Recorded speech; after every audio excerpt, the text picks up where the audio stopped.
Our epic begins in the luminous realm of Lunary, a land of abundance, bathed in the goddess's divine radiance. Here, a multitude of diverse races coexisted in a fragile peace. Their monarchs ruled to maintain the world's delicate balance. However, a shadow loomed, a young king with an insatiable ambition to reign supreme. He was a despot of seemingly insurmountable might, a true tyrant. Before a vast, assembled host, a solitary lady stands tall. She implores them to cast aside old rivalries and unite as one. For the first time in all of history, their singular, monumental purpose was to vanquish the demon king. This woman, now imbued with the celestial power of the goddess Stella, had sworn a sacred oath to save them all. Nearby, an elven maiden, her heart gripped by the dread of death, found solace in a male elf's solemn vow to protect her life. A young boy observes the immense legion of armies and adventurers, all gathered, proclaiming that victory was certain against the Demon Kingdom's forces. But in that very instant, the Demon King himself materialized. He scoffed at the alliance arrayed before him, mocking that they had merely saved him the trouble of hunting them down. And now, he would extinguish their collective light in a single devastating blow. A chilling terror swept through the masses, and people began to flee in chaos. Even as they retreated in panic,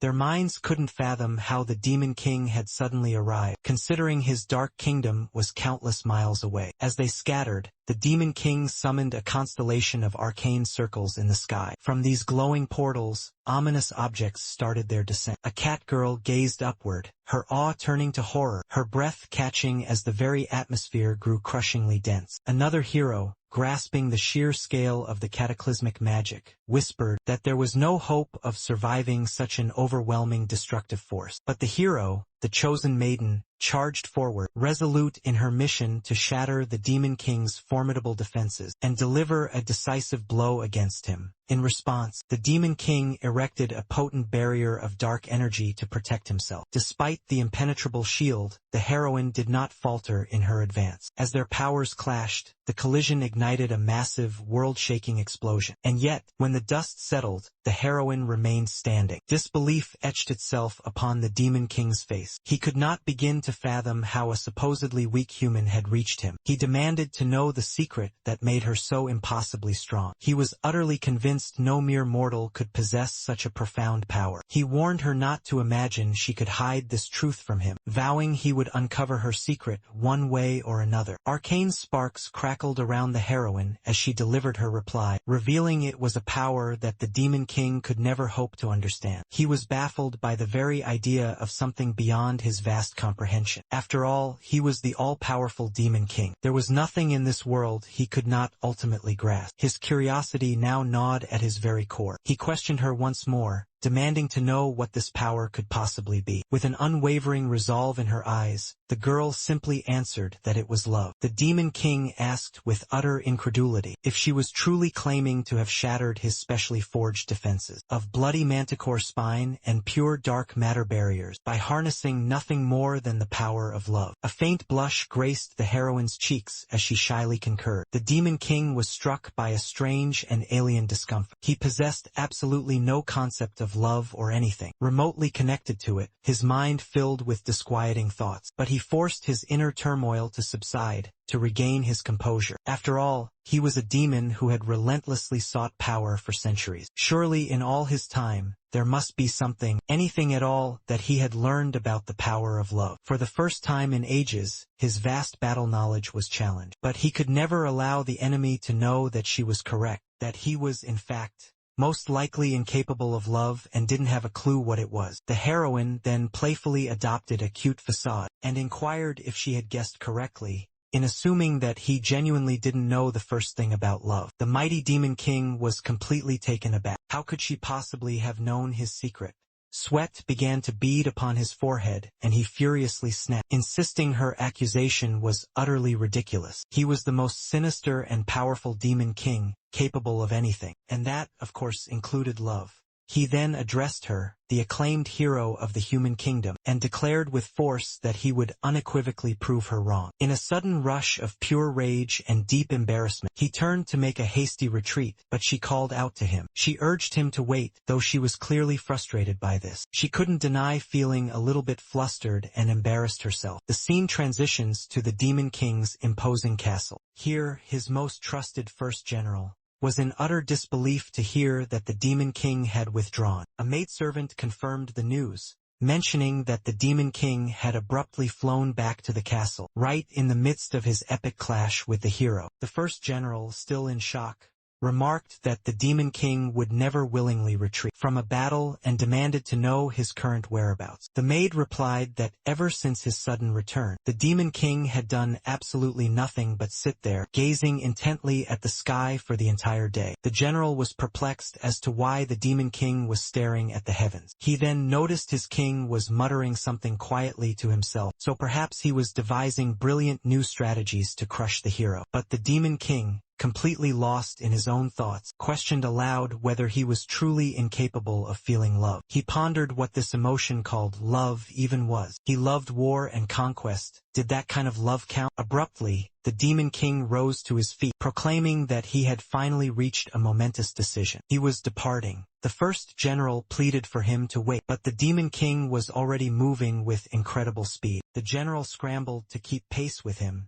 warning his lord not to do anything rash and asking about his destination. Wherever the Demon King intended to go, the general vowed he would follow and lend his support in any way he could. The Demon King turned to face his loyal general, and simply replied that he was embarking on a quest to find love. The first general was left utterly speechless by this bizarre declaration. Adopting a human guise, the Demon King journeyed to the human kingdom. As he moved through the vibrant, bustling marketplace, he marveled at how effortlessly he had bypassed the kingdom's defenses. His mission was to experience for himself the mortal life that the hero championed with such pride. Activating his powerful demon eye skill, he scanned the city and quickly spotted a ruffian harassing a young woman, telling her that he had fancied her from the very moment he first saw her. He then attempted to reassure her, saying, "Don't be afraid, let's go have some fun." The Demon King thought he now understood the method. However, he knew that nothing could ever substitute for first-hand practice. He resolved to try this technique at once, spotting a girl walking by herself. He surmised she was likely traveling unaccompanied, which would make her the absolute perfect subject for his experiment. He confidently approached her, placing a hand upon her shoulder, and telling her that he had taken a liking to her since he first laid eyes on her. But before he could utter another word,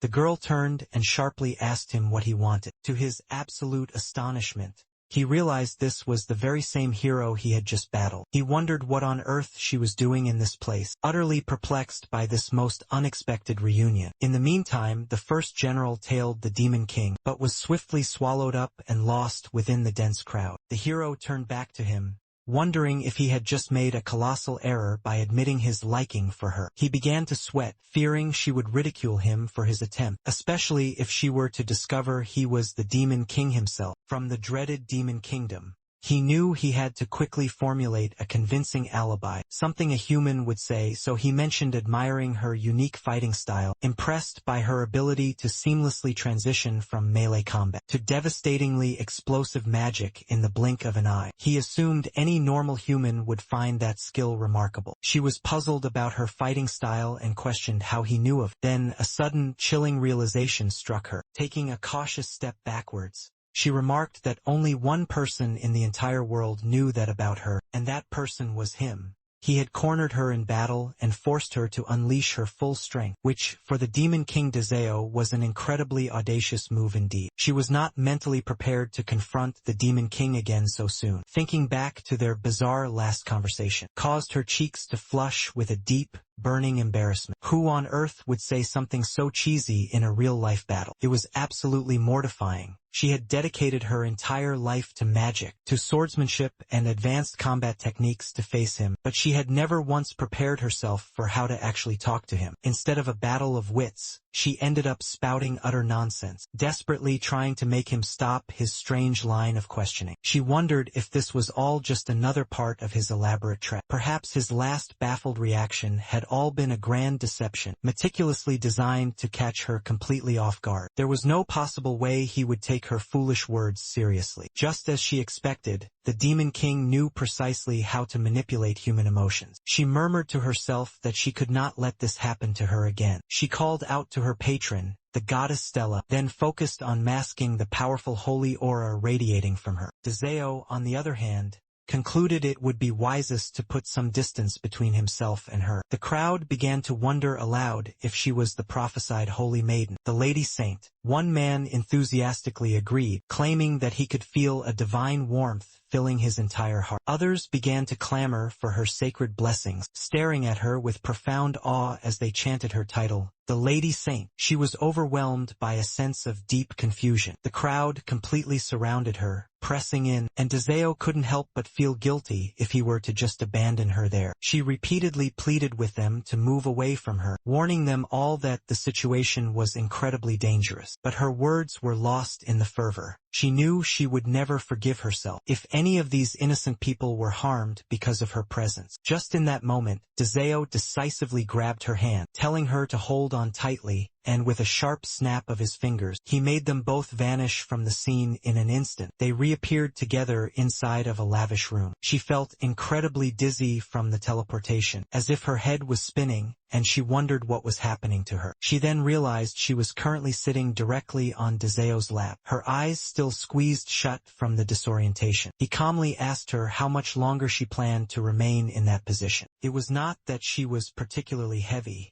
but the entire situation felt more than a little awkward. As she finally fluttered her eyes open, she quickly grasped her compromising position and scrambled back, confused about her whereabouts and what he was planning to do. He casually began to explain the situation, stating he could only teleport them to the very last location he had marked, and the last place he'd marked was his own bedroom. This was because he had once marked it while attempting to hurry back from the lavatory. In the dead of night, her face became a shade of crimson as she realized she was truly in his room. Dezeo confirmed her fears, telling her that they were currently in his castle, located deep within the formidable demon kingdom. Her embarrassment instantly turned to fury as she asked if he truly expected her to believe that he was genuinely trying to help her. He insisted that his intentions were indeed true. In response, she summoned 2 gleaming swords with a flick of her immense power, and declared with conviction that she would end him right here and now. Meanwhile, just outside of Dezeo's royal bedchamber, the maid heard the commotion and recognized Dezeo's commanding voice. She cautiously opened the door, offering apologies and excusing her intrusion, saying that she believed he was embarking on a trip. The sight that greeted her made her stop dead in her tracks. The heroine was with Dezeo, demanding that the Demon King release her. The hero then accused him of attempting to play dirty tricks, of setting her up and plotting to lock her away in his dark dungeon. Dezeo, looking somewhat bewildered by her accusations, wondered aloud why she would even think such ridiculous things. He could easily dominate her in combat without resorting to any of that. The maid, blushing intensely from the sheer awkwardness of the scene, quickly scurried out of the room,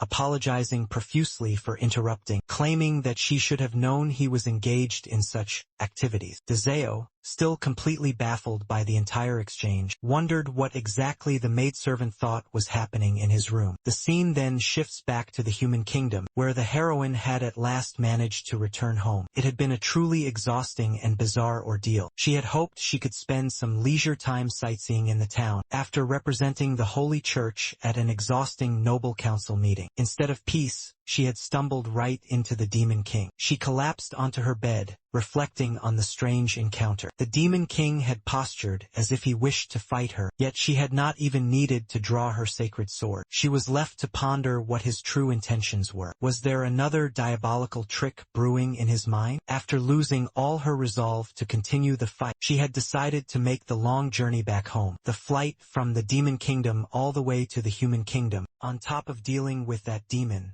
had utterly drained her of all her energy. However, she felt a great sense of relief that the academy would begin the next day. At least there, within the sanctified Holy Church grounds, far away from Dezeo's vexing demonic presence, she would be able to find some measure of peace. The very next day, at the esteemed Goddess Stella Academy, the premier educational institute of the Holy Church, she stood wearily in the corridor, feeling incredibly exhausted. She had spent the entire night fruitlessly searching for the Demon King, but he had vanished just as suddenly and mysteriously as he had appeared. As she glanced around the campus, she noticed a large crowd gathered below. Overcome with curiosity, she wondered what all the commotion was about. A fellow student nearby explained it was the new admission day ceremony. She had also heard that a great number of talented youths had enrolled, many of them inspired by the legendary Lady Saint. She let out a quiet laugh to herself, thinking that as a saint, she really wasn't supposed to be enrolling in the academy at all. Instead, her focus should be solely on her training to combat the Demon King. But there were times she yearned to feel like a normal girl, so she had boldly asked the head priest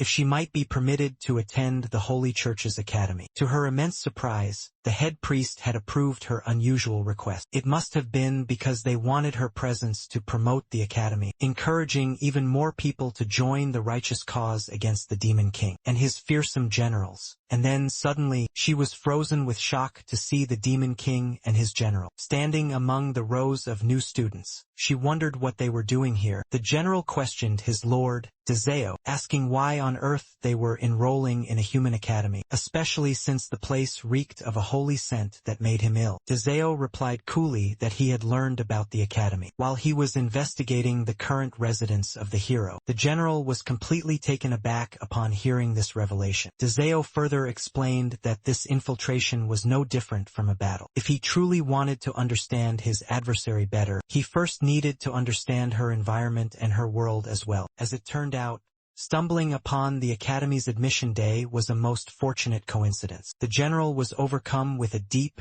emotional pride. He realized that the Demon King had finally regained his senses. He genuinely wanted to wage a serious war against the hero, and that was the real reason he had come to this place. He could feel it in his bones that their ultimate victory was drawing closer. Dronzer gave a knowing nod. He told his general that one should always keep their allies close, but they must keep their enemies even closer. The general wholeheartedly agreed, stating that he would assist the Demon King in uncovering every secret and weakness of the hero. The other students, watching this dramatic scene unfold, could only stare in stunned silence. A priestess stepped forward to make an announcement that, before they were permitted to begin the entrance exam, every applicant would need to provide a suitable offering to Goddess Stella. Both Dronzer and his loyal general exchanged a knowing glance, noticing the stark and immediate separation of the social classes. Dronzer glanced at a single, flawless purple crystal and thought to himself, this one item should be more than sufficient. He placed it on the offering table, followed by several more just like it, a gesture which absolutely astounded the priest. The general understood their shocked reactions perfectly well. These crystals were the highest grade magical materials in existence, supremely rare gems that could transform common weapons into legendary artifacts. Dronzer's personal wealth alone far eclipsed that of the entire human kingdom, even when calculated during its most prosperous and golden years. He rightfully belonged in the most prestigious far above anything these mere humans could possibly offer. The two flustered priests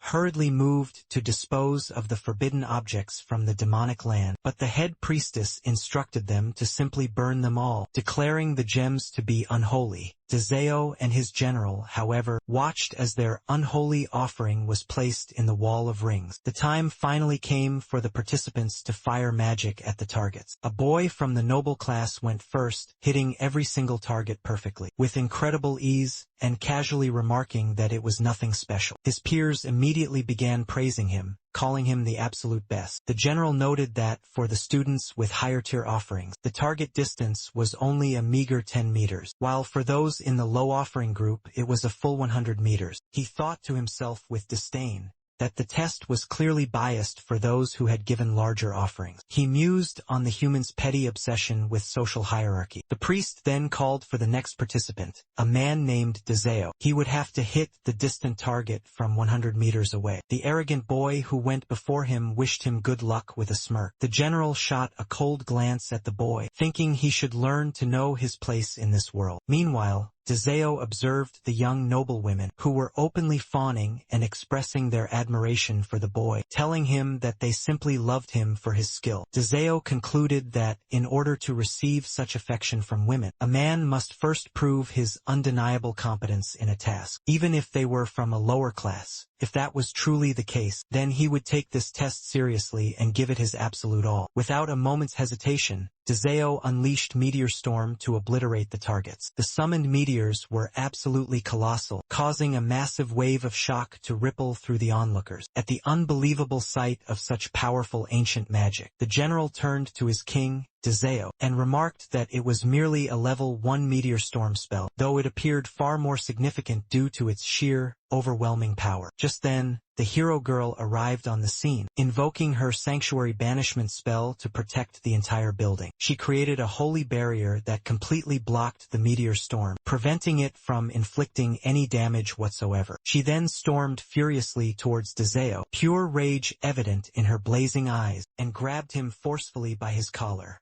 She demanded to know what he wanted. Dezeo referred to her simply as Hero. She responded by angrily mentioning that he had suddenly vanished, right in the middle of their fight to the death, only to reappear out of thin air in the middle of her city. She added that he even had the audacity to teleport her to his bedroom. The other students and Dezeo's own general were aghast at her words. The hero furiously continued her tirade, explaining that when she was finally about to get some much-needed sleep, completely exhausted from the entire ordeal, Dezeo showed up yet again, right outside of her private room. She demanded to know if he had any idea how much sleep she had lost, entirely because of his actions. Then, with a fierce scowl, she asked if he truly wanted to fight her, in which case they should just get it over with right now. A lady with a flushed face cautiously approached the fuming hero and asked if this man, Dezeo, was perhaps her close friend. She then apologized profusely, but gently suggested that they move their private conversation elsewhere. The hero suddenly realized her own public embarrassment and quickly attempted to correct her words, insisting there was no such relationship between her and Dezeo. She stopped mid-thought, her mind racing as she considered that if the terrible truth about Dezeo being the demon lord were to be revealed, it would plunge the entire kingdom into chaos. Having the demon king himself within the holy church's sacred grounds, right in the very heart of the capital city, would immediately prompt all of the church's paladins and warriors to attack. The number of casualties would be truly countless. She panicked, wondering what she should possibly do now. Dezeo then calmly asked the priestess if he could take the test again, as the hero had, in fact, interrupted him the last time. The hero raised a single, incredulous eyebrow, questioning whether that was really the most pressing issue at hand. The priestess sighed and apologized to him, explaining that the academy rules strictly allowed for only one attempt. However, since he was apparently in a very close relationship with the hero, she would make an exception and allow him to pass the test. She also commented that with such a potent meteor attack, they could easily annihilate the entire Demon King's army. Dezeo simply remarked that his relationship with the hero was whatever she believed it to be. Just then, the loyal general stepped into the conversation, mentioning that he was also an acquaintance of the hero and that he, too, could summon a powerful meteor from the heavens. He mused that he could not allow the hero to fail the test, especially since he was duty-bound to remain close to his king. A few days later, both Dezeo and his general were attired in their new school uniforms, and the general commented that Dezeo looked surprisingly good in it. Dezeo simply replied that it was, after all, just a uniform. Suddenly, however, the general noticed the offensive symbol of the Holy Church near Dezeo's face, emblazoned on the clothing, when Dezeo pointed out that there was an identical one on the general's uniform. As well, the general quickly and disgustedly brushed it off. Dezeo observed that practically everyone was staring intently at him. The general confidently commented that it was clearly because he had displayed such a magnificent meteor storm. It was obvious that the humans were admiring his immense power. Dezeo wondered if that was truly the case in this situation. However, he sensed something entirely different from the kind of fawning admiration the other students had shown him. During the test, the general was, in fact, dead wrong. The people's opinions were quite different indeed. They were absolutely furious at Dezeo for taking the hero to his room, and they widely suspected that he had somehow intimidated the examiner into allowing him to enroll in the academy, without even making a proper offering.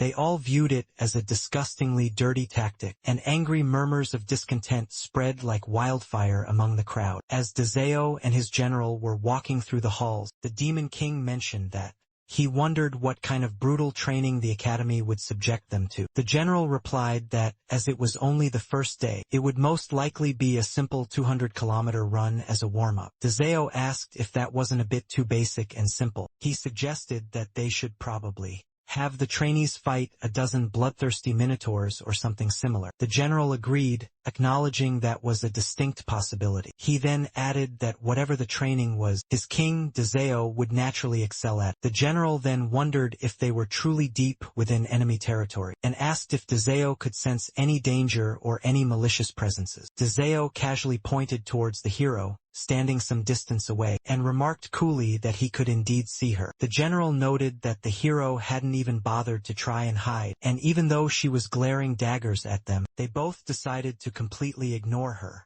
Dezeo suggested that they simply pretend not to have noticed her at all. The general was still quite bothered by her presence, and muttered that this entire situation seemed quite troublesome. The hero then shouted out, demanding that they stop ignoring her this instant. She ran toward them, insisting that they needed to hear her out, as she knew for a fact that they could. She had a great many things to say about what had happened the other day, but as she rounded the corner, she found that they had completely vanished. Overcome with pure frustration, she cried out, pleading for them to wait and explaining that she only wanted to talk. Why did absolutely no one ever listen to her? She thought that even the powerful headmistress blamed her for everything, but she simply could not tell them the truth.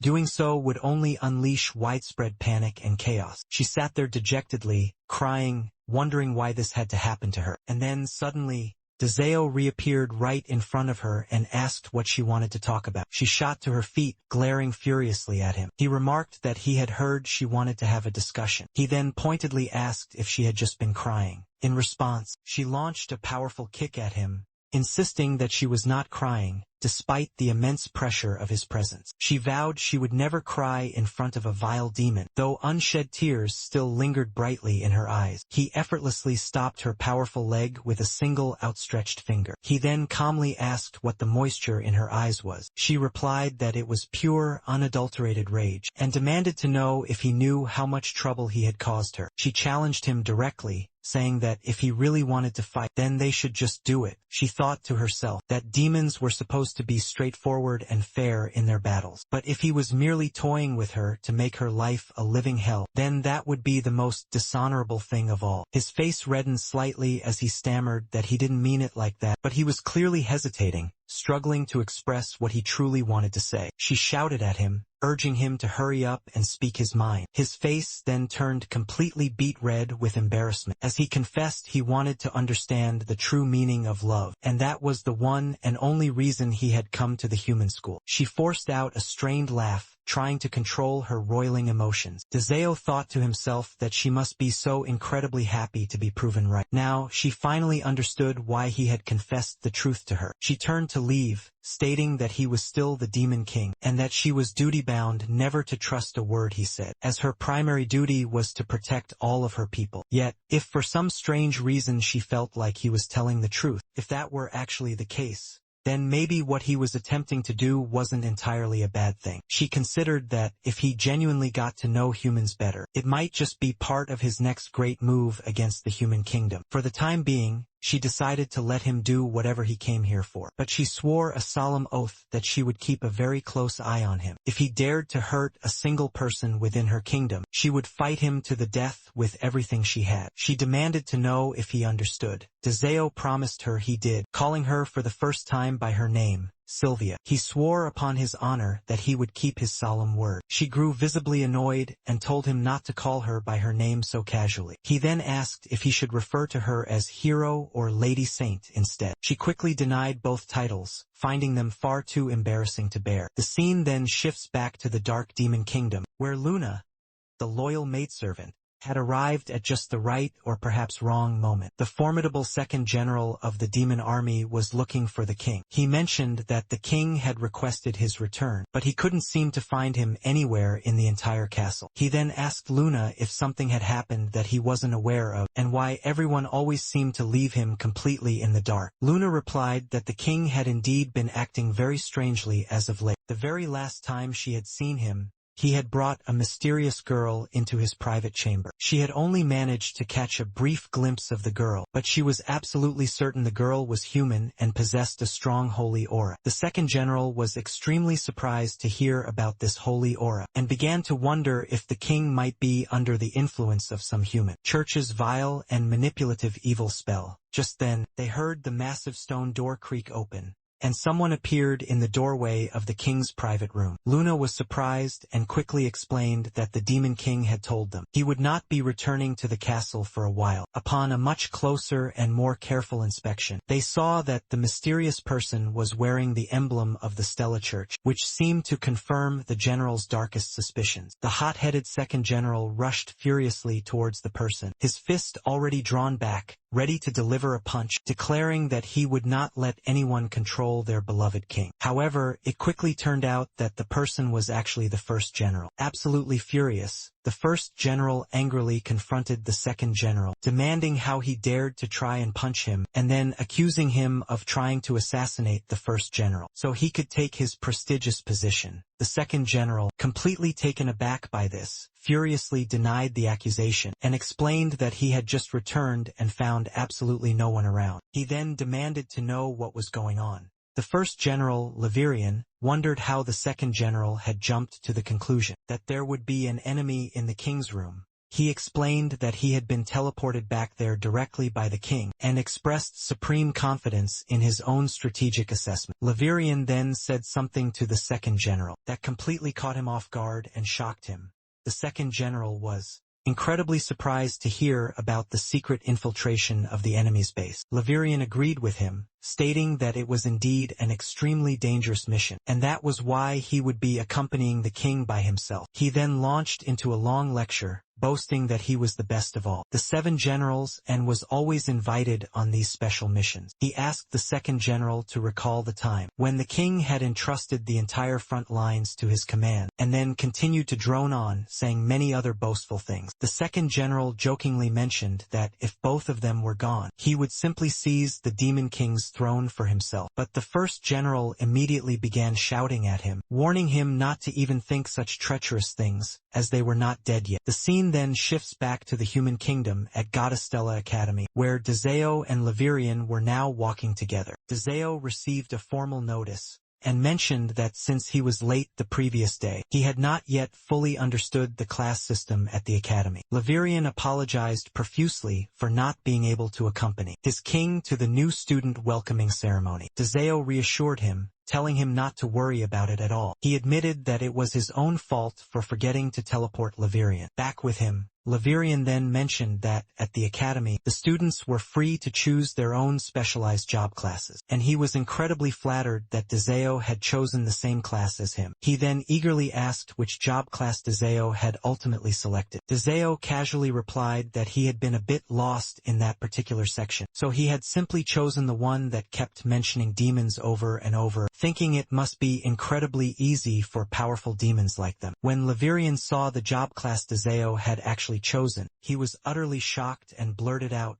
that an exorcist was a job that required expertise in holy magic for the express purpose of killing demons. Dezeo simply reassured him, saying not to worry about such a minor detail. It was just for the weak human students in their early education. Levirian reluctantly agreed, noting that they were starting from E-class as well, which meant they would only be dealing with low-grade novice exorcists. He then added, "What is the absolute worst that could possibly happen?" Sylvia, having overheard their entire conversation, remarked with a smirk that being an exorcist was absolutely perfect. She noted that they would all be in the very same training grounds, since she had also chosen that exact same job class. Levirian turned to see her standing there, completely shocked that she was also registered as an exorcist. She responded coolly, telling them not to get too worked up just yet, as she wasn't there at that moment to pick a fight with them. Dezeo asked her what exactly she was doing there with them. Sylvia replied that she had already told him before that she intended to keep a very close and watchful eye on him, and now that he had foolishly chosen the same job class as her, it made her important work of monitoring him that much easier. She then added that if he ever decided to do anything weird, well, who knows what could happen. And accidents, she said, happen all the time in the exorcist training ground, and those accidents were only ever dangerous to demons. Dezeo remarked with a hint of admiration that it sounded like a really good evil plan. Laverian then asked Sylvia if she was really calling herself a hero. Sylvia offered a mock apology if she didn't sound like a proper hero, joking that perhaps the demons were starting to rub off on her. Then Sylvia happened to overhear a few girls gossiping nearby about her, speculating that she was talking animatedly to a boy, and wondering if perhaps he was her new boyfriend. She felt a fresh wave of embarrassment upon hearing this and turned back to Dezeo, telling him to mark her words and not to do anything stupid, weird, or even remotely suspicious. She emphasized that no one could ever be allowed to learn who he truly was. Dezeo then arrogantly asked who she thought she was talking to, noting that they were the two most powerful demons in the entire world.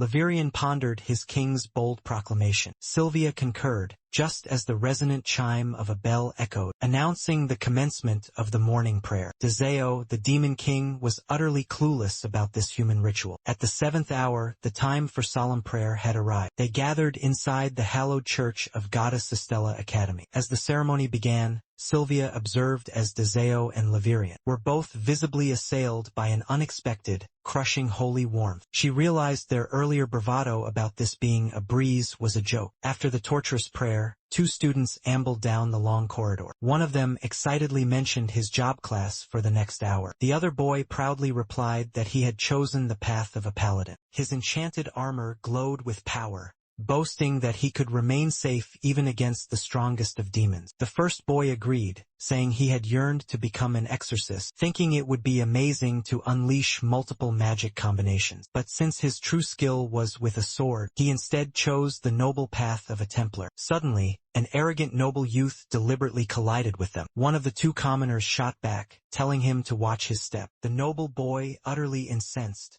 could not believe they possessed the audacity to talk back to him. He sneered, labeling them as commoners who must learn their station. Without another word, the 2 boys simply continued on their way, completely ignoring the fuming noble. Dezeo and Laverian proceeded, with a weakened Laverian now leaning heavily on Dezeo for support. The noble boy thought to himself with disdain, spotting the new students adorned in their dark, commoner uniforms. He then rushed directly toward them, thinking that if these were commoners attempting to approach the saint, the very same girl whom even the highest nobles deeply respected, then they were nothing more than arrogant, cocky peasants. He decided he would teach this commoner a painful lesson by bumping him, brimming with his self-perceived superior strength. As he drew close to the unmoving Dezeo, he arrogantly ordered him to get out of his way. But upon the moment of impact with Dezeo, however, his own shoulder bone exploded into 1,000 agonizing fragments. He was sent crashing violently into the wall, screaming in pure agony, desperately calling out for a medic. Laverian, noticing the pristine window shattered from the sheer force, remarked that the boy had shattered the mirror-like glass with his own power. He seethed, wondering how this fool had dared to bump into his king on purpose. In a voice colder than ice, he vowed to chop the boy into pieces and cast him to the ravenous monsters of the demon kingdom. The boy, utterly horrified by this terrifying threat, was left frozen in a state of profound shock. Laverian sent the boy flying into the air and told him to rejoice, as his pathetic life would be taken by the great demon, King's number 1 subordinate. Dezeo, however, calmly remarked that Laverian's fun was now over. Suddenly, Dezeo sensed a familiar, sweet, and thick holy aura, accompanied by the light sound of footsteps and a cheerful voice. A young girl walked beside Sylvia, asking her why she was smiling. Had something wonderful happened just now?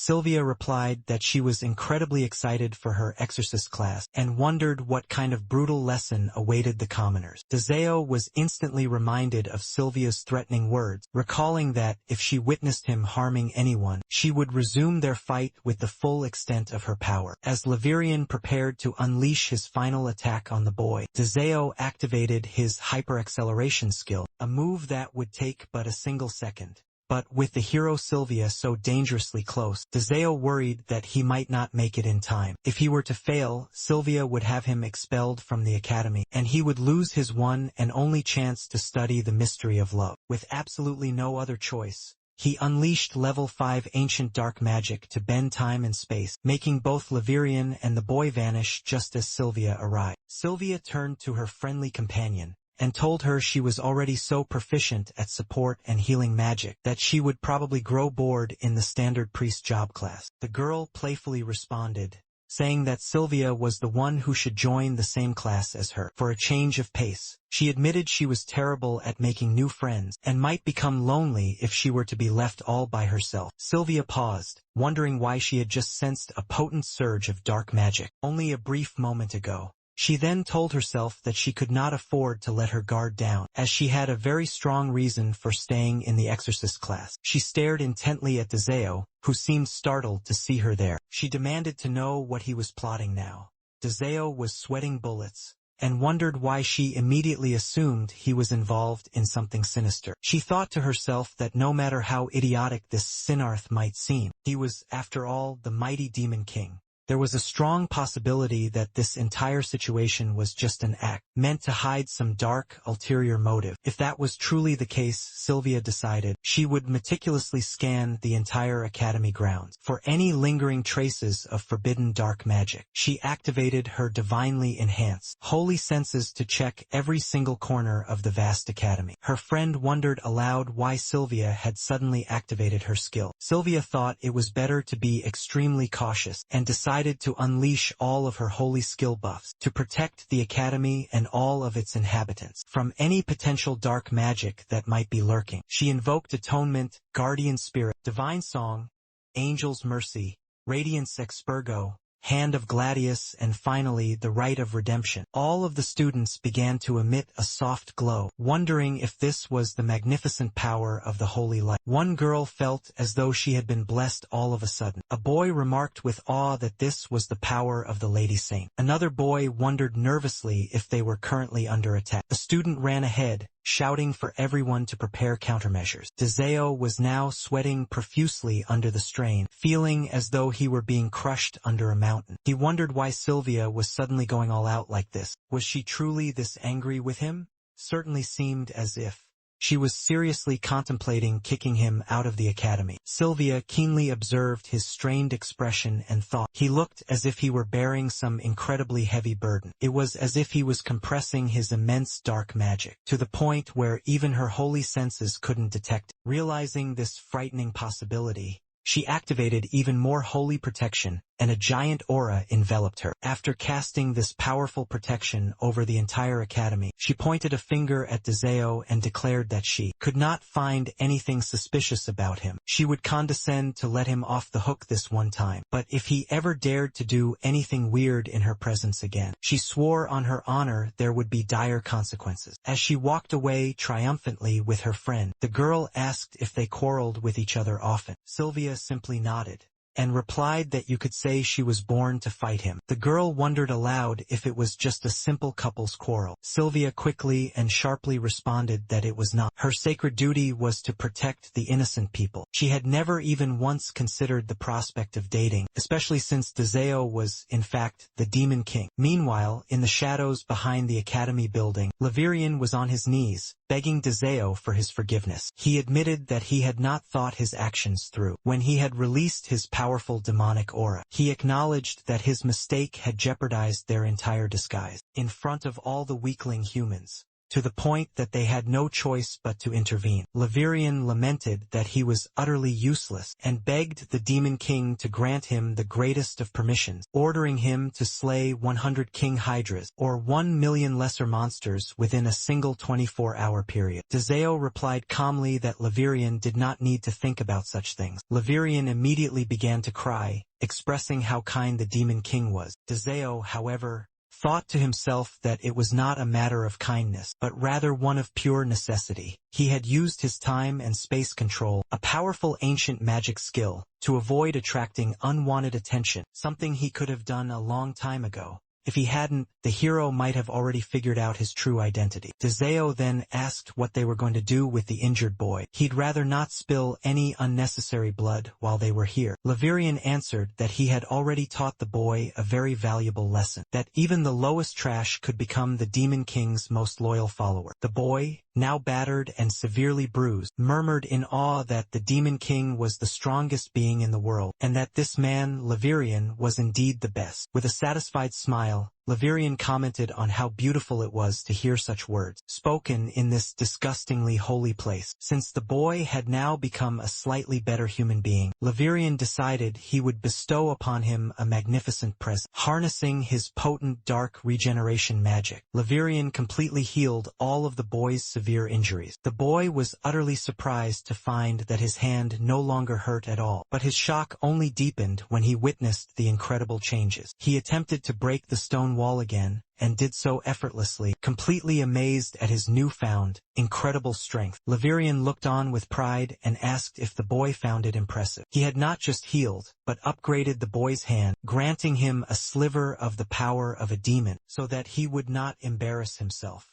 as the Demon King's newly devoted and loyal follower. The boy, now completely amazed by the raw power in his new demon hand, lifted a massive, nearby tree with absolutely no effort. He exclaimed that his new hand was so incredibly strong, and that he could now destroy anything he wanted with it, and that, he thought, was so incredibly cool. Dezeo watched with fascination, realizing that even these weak humans, too, deeply crave power. It was truly an intriguing sight to behold. The boy, caught up in the thrill of his newfound strength, thought to himself that this was the perfect way. He could now easily rise to the coveted rank of a knight of the church. However, as long as he possessed that demonic hand, he now feared the church would execute him before he could accomplish anything. This left him deeply worried and conflicted about his own future. Meanwhile, the scene shifted back to the demon castle that very same night, where Levirian was now speaking with Luna the maid. He told her that it was his first time experiencing Dezeo's absolute control over both time and space. The disorienting sensation left him feeling both odd and deeply unsettled. At the demon castle, Dezeo and Levirian resumed their human forms. Dezeo turned to his loyal general, Levirian, and reminded him to diligently maintain their cover among the humans. He then asked if he was ready. When Levirian agreed, Dezeo immediately cast the powerful teleportation spell. Levirian couldn't help but think that no other general had ever traveled via teleportation as much as he had. Dezeo suggested they depart for the human kingdom. In a blinding flash, they both materialized in a bustling marketplace. The common people were completely taken aback, murmuring to each other in sheer disbelief as they wondered if the two had just appeared out of thin air, and how such a feat was even possible.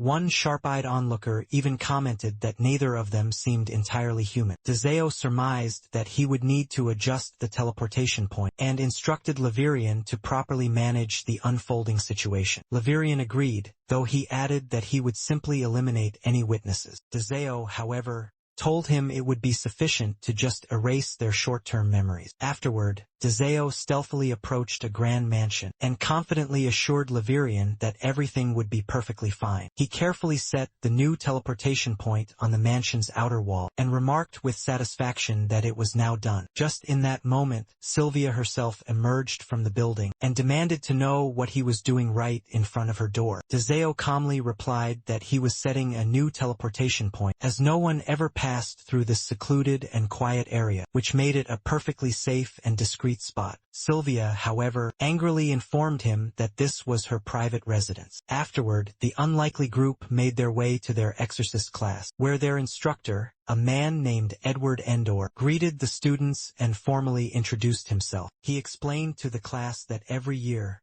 there were both exceptionally promising and severely underperforming students, with more commoners than nobles typically found in this specific class. However, in his eyes, they were all the chosen ones of the goddess. Edward then proceeded to demonstrate his advanced light magic, his advanced fire magic, and his incredible expertise in close-quarters combat, declaring that by the end of his grueling course, he would make them all undisputed masters of these potent skills, allowing them to proudly call themselves true exorcists. He emphasized to them that their ultimate and sacred goal was to specialize in defeating humanity's greatest and most ancient enemy, demons. As he spoke with great passion, he was sweating profusely, secretly impressed with his own ability for managing to activate multiple, distinct types of magic at once, something he privately considered to be quite a challenging feat. While Dezeo and Levirian remained completely and utterly unimpressed, their other human classmates were amazed by his display and showered him with praise. Levirian, however, thought the entire display was rather ordinary and unimpressive, remarking that back in the Demon Kingdom,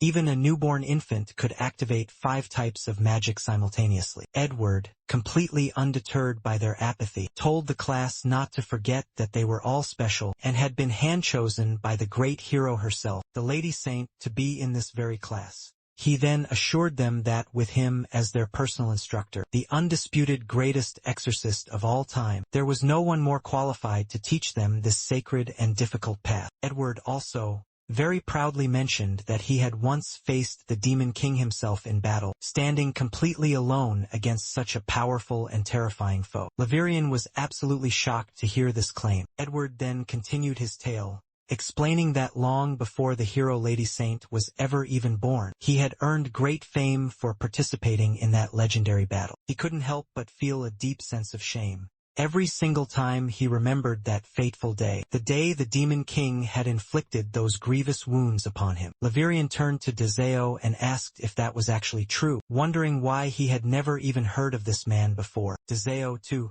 was completely unaware of who this Edward person was. Edward went on to say that everyone surely knew about the infamous and bloody Battle of Twin Valley. He could still recall the events vividly, even after 25 long years. He remembered the absolute terror he felt when the Demon King had unleashed that truly dreadful attack. At that precise moment, Dezeo finally recognized who Edward was. Levirian, still highly skeptical, asked if the story was really true. He mentioned that he had read every record about all the wars that Dezeo had personally fought in, and had followed his actions down to the most minute and smallest detail, but there was absolutely no mention of such a man in the records. Dezeo replied that he did remember hearing about Edward from some of the soldiers a few years ago, recalling how Edward had trembled like a leaf in utter fear during that time. Levirian remarked that it was quite impressive how Dezeo could even remember the most trivial of details about someone so insignificant. Dezeo simply brushed it off, saying that it was nothing at all. Meanwhile, Sylvia, now intrigued by their hushed conversation, wondered what those two were so excitedly chatting about now. She suspected that they were likely plotting some new and evil scheme. Edward then called for the group to gather around him, holding a solid blue stone. He explained that he wanted to test it, demonstrating that, for aspiring exorcists, their magical prowess was of the utmost importance. He wanted to observe how each of them used magic. Edward told them not to worry if they couldn't even scratch the stone, as it had been specially designed for the church's elite knights' practice, and was extremely resistant to any and all damage. He then asked if anyone in the class had any questions. Only the determined Sylvia raised her hand, asking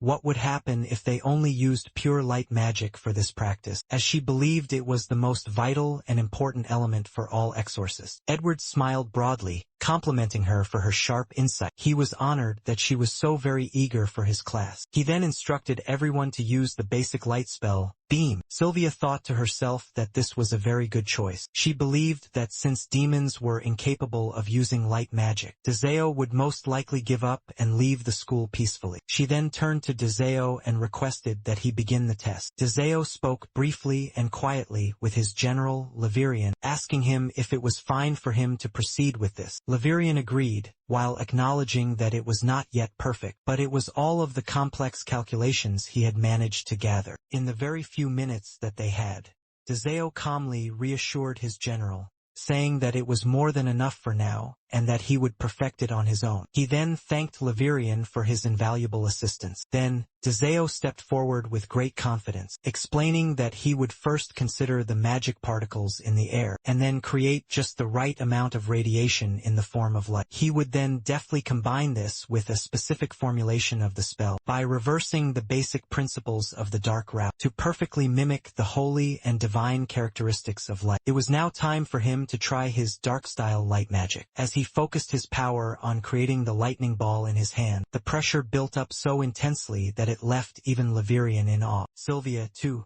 was completely stunned by the impossible sight. The instructor, along with all of the other students, was absolutely stunned by the impossible sight. Sylvia now feared that the light magic created by the Demon King himself could lead to an unimaginable catastrophe. She knew she had to act, as Dezeo was preparing to unleash his attack. Sylvia desperately summoned her strongest power to try and halt. Lavirian, keenly observing her desperate actions, understood that she intended to ruin Dezeo's grand and magnificent moment, so he knew he had to stop her from taking any further action. Sylvia unleashed her most powerful, divine dispel seal, while Lavirian countered it with his ultimate, dark enhanced magic. Sylvia desperately attempted to seal Dezeo's unholy magic, but she quickly found that an ordinary dispel wouldn't even work on a spell of the Demon King's incredible caliber. However, her powerful holy barrier seal, which was directly connected to her own iron will, remained completely unbroken. Lavirian quickly reassured Dezeo, telling him not to worry at all, as he would now pour all of his dark energy into the single attack. He then released a powerful focus beam aimed directly at the barrier. Dezeo watched intently as the dark beam struck the holy barrier, causing a truly massive and blinding explosion. Edward, completely bewildered by this chaotic sequence of events, wondered aloud how a pure light spell at first appeared, and now a devastating explosion had followed. He desperately questioned what was truly happening here. As the thick, black fog began to finally clear, Dezeo and Sylvia were both on their knees, completely exhausted. Lavirian hurried over to Dezeo's side, profusely apologizing for disrupting his incredible magical demonstration. Sylvia, shakily rising back to her feet, acknowledged that this entire mess was all her fault. The experimental magic was still far too unstable, and she would have to refine it even further to perfect. Dezeo got up slowly, messaging that it was still impossible for her to contain 2 consecutive spells from high-level demons and that she needed to practice much more. Sylvia then demanded to know why he now looked just like her, to which he responded by asking her the very same question. Lavirian was absolutely shocked to hear such an impossible thing. After a while, the 3 of them retreated to a quiet place, where they soon realized that Dezeo and Sylvia had somehow swapped bodies. Dezeo, now inhabiting Sylvia's much smaller body, confessed that in all his 1,700 years of life, this was the very first time he had ever experienced such a magical rebound. He speculated that there must have been a critical flaw in his formula for reversing dark magic into its opposite, light magic, which could have been tampered with by the Holy Bind and Dark Enhance spells. He wondered aloud if the nature of holy magic wasn't, in fact, truly fascinating. Sylvia, now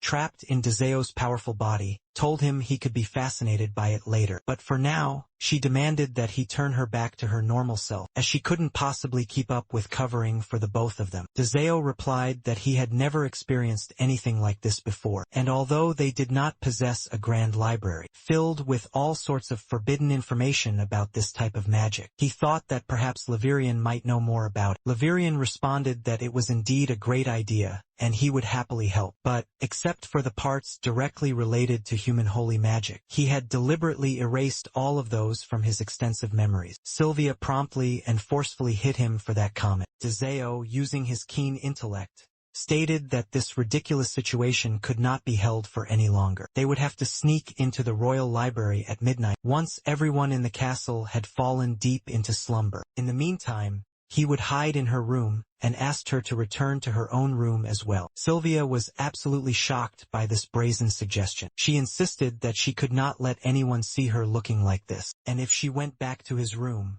everyone would surely get the wrong idea about them. Dezeo suddenly and completely disappeared from the scene. Later that night, in his demonic form and still occupying Sylvia's body, Dezeo arrived to meet with her once more. He told her that it was now time to go, and that Lavirian was currently keeping a close watch, ensuring that they could enter the castle completely safely. Sylvia, still trapped in Dezeo's much larger body, remarked that he had finally arrived at last, and since no one was currently around, they were safe to proceed with their secret mission. As she glanced down at her real body, now dressed in a very unusual and revealing attire. She immediately inquired about his strange clothing choice. Deseo explained that this was his usual clothing when he was at home, and that her frilly clothes were not at all practical for combat. She then demanded to know why anyone would wear combat attire at home. Deseo responded that they did not have much time to waste, so he would now teleport them both to the castle. Sylvia pleaded with him to wait for a moment, but he had already grabbed her hand, and they both teleported to Deseo's bedroom. Deseo quickly opened the heavy door,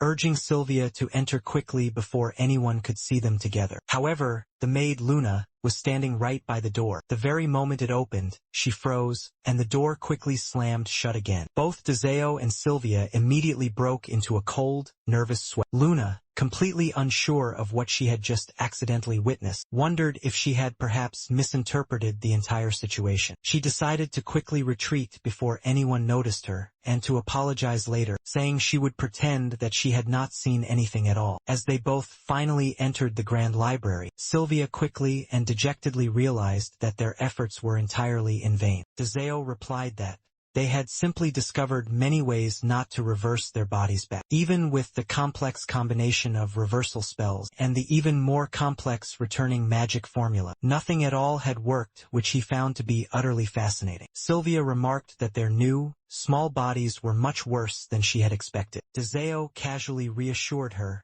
saying that they would both grow back to their normal adult size in about 5 minutes or so. As morning came, Deseo heard the sound of people stirring nearby and mentioned that soon the library would be filled with eager teenagers. Sylvia, still trapped within Deseo's body, was shocked and pointed out that they had not changed back to normal yet. She also asked why the young demons were so incredibly eager to go to the library. Deseo wondered aloud how else they were expected to learn how to grow stronger. He then suggested they teleport back to the human academy. Sylvia begged him to wait for a moment, explaining that she could not possibly return to her room looking like this. But she could not just go missing from the academy either. It would cause utter chaos at the academy, and even throughout the kingdom. The people could never be allowed to find out about their current situation. So, it simply could not be helped. They would just have to pretend that she was Deseo, until they could finally find a way to switch their bodies back. Deseo acknowledged that there was no way around it. However, he mused that it had been a very long while since he had gained any new, valuable insights about cat law power. If he were to remain trapped within Sylvia's human body, he might have unlimited access to all the secrets of human love. He mentioned that the grand opportunity to impersonate a princess like this simply could not be missed, and he would gladly act as her. Sylvia, still stuck in Deseo's body, wondered why he was so incredibly excited about this, and asked what kind of strange opportunity he was talking about. Deseo simply apologized, explaining that he could not share the details, as she would most probably just get in his way.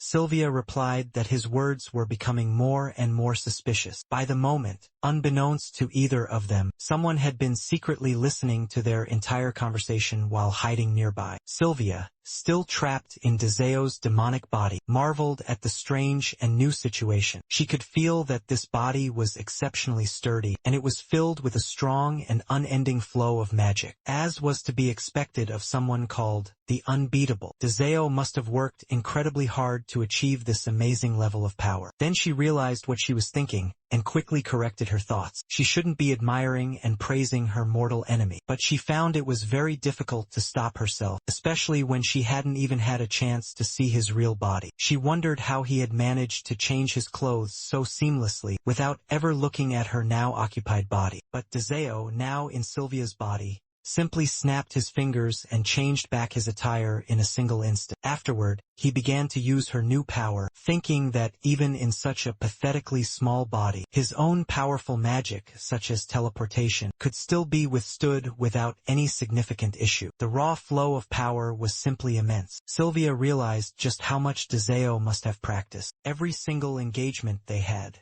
showed just how far he had gone in mastering his demonic magic. Deseo then casually called out to her, commenting that her frail human body was actually quite nice. Sylvia, now a little flustered, angrily referred to him as a complete pervert, saying that she had known it about him all along. As Deseo walked around in Sylvia's borrowed body, one of her actual friends called out to her, and he quickly realized she was referring to him. The girl asked if anything had happened to her, mentioning that she had not seen Sylvia since the previous day, and she thought they were supposed to have lunch together. Deseo quickly recognized the girl as Sylvia's only friend. In Sylvia's voice, Deseo replied that she had lunch with other friends. The girl seemed completely confused, and asked what she meant by that, as she was supposed to be Sylvia's one and only friend. Noticing that something was definitely off about Sylvia's behavior, the girl pressed her further, asking if she was hiding something. Deseo, thinking over this very difficult situation, realized that he must have miscalculated things quite accurately. He could not believe that the great hero of the human kingdom only had a single solitary friend in the world, and he had not found anything else that could possibly explain this. In such an incredibly unfavorable and dangerous situation, Deseo knew there was only one possible course of action for him: find the enemy's greatest weakness by using his all-seeing demon's eye. Deseo observed that Sylvia's eyes were now glowing a demonic red, which greatly unnerved the poor girl. She asked if Sylvia had something in her eyes, and kindly offered to heal it for her with her magic. Deseo noted that the color of her magic circuit was almost completely yellow, indicating the strong presence of the holy element, which strongly suggested that the girl might belong to a support-type class. Just in that moment, Deseo happened to spot Levirian, who appeared to be incredibly unwell after the morning prayer. It seemed like this was a very fortunate coincidence indeed. After that, the girl pointed over to the ailing Levirian, telling Deseo that he appeared to be very unwell, and she wanted to help him. The girl agreed, and upon seeing the suffering Levirian, she called out to him, asking if he was feeling okay. Levirian looked over at Deseo, who subtly and discreetly indicated something. Levirian wondered what his king was trying to silently communicate. Deseo, thinking very quickly on his feet, decided that Levirian should keep the curious girl occupied and prevent her from getting any closer to Sylvia. Levirian, now understanding the silent and subtle cue, realized that this seemingly innocent girl posed a potential threat, and decided he would handle her accordingly and with prejudice. He was surprised that such a tiny and unassuming girl could pose such a danger to his king. Levirian then asked the girl what it was that made her so special, urging her to tell him everything that she knew about herself. Deseo, though not entirely sure what Levirian was saying to the girl, was satisfied that he was at least keeping her sufficiently distracted. On the other hand, Sylvia, still in Deseo's body, lay on the floor, trembling uncontrollably, and wondered what was wrong with her borrowed body. It felt as if she were literally burning from the inside out. She then quickly and horribly realized what had happened. When a powerful demon was forced to do the morning prayer, their demonic body underwent a violent and painful reaction. She couldn't possibly understand why Deseo had gone to such great lengths for something as seemingly trivial and foolish as love. After all, wasn't he the mighty demon king, the most feared and powerful being in the entire world? He really should not have taken her words so seriously. She knew she had to get out of the holy church immediately. Eventually, she angrily confronted him, demanding that he admit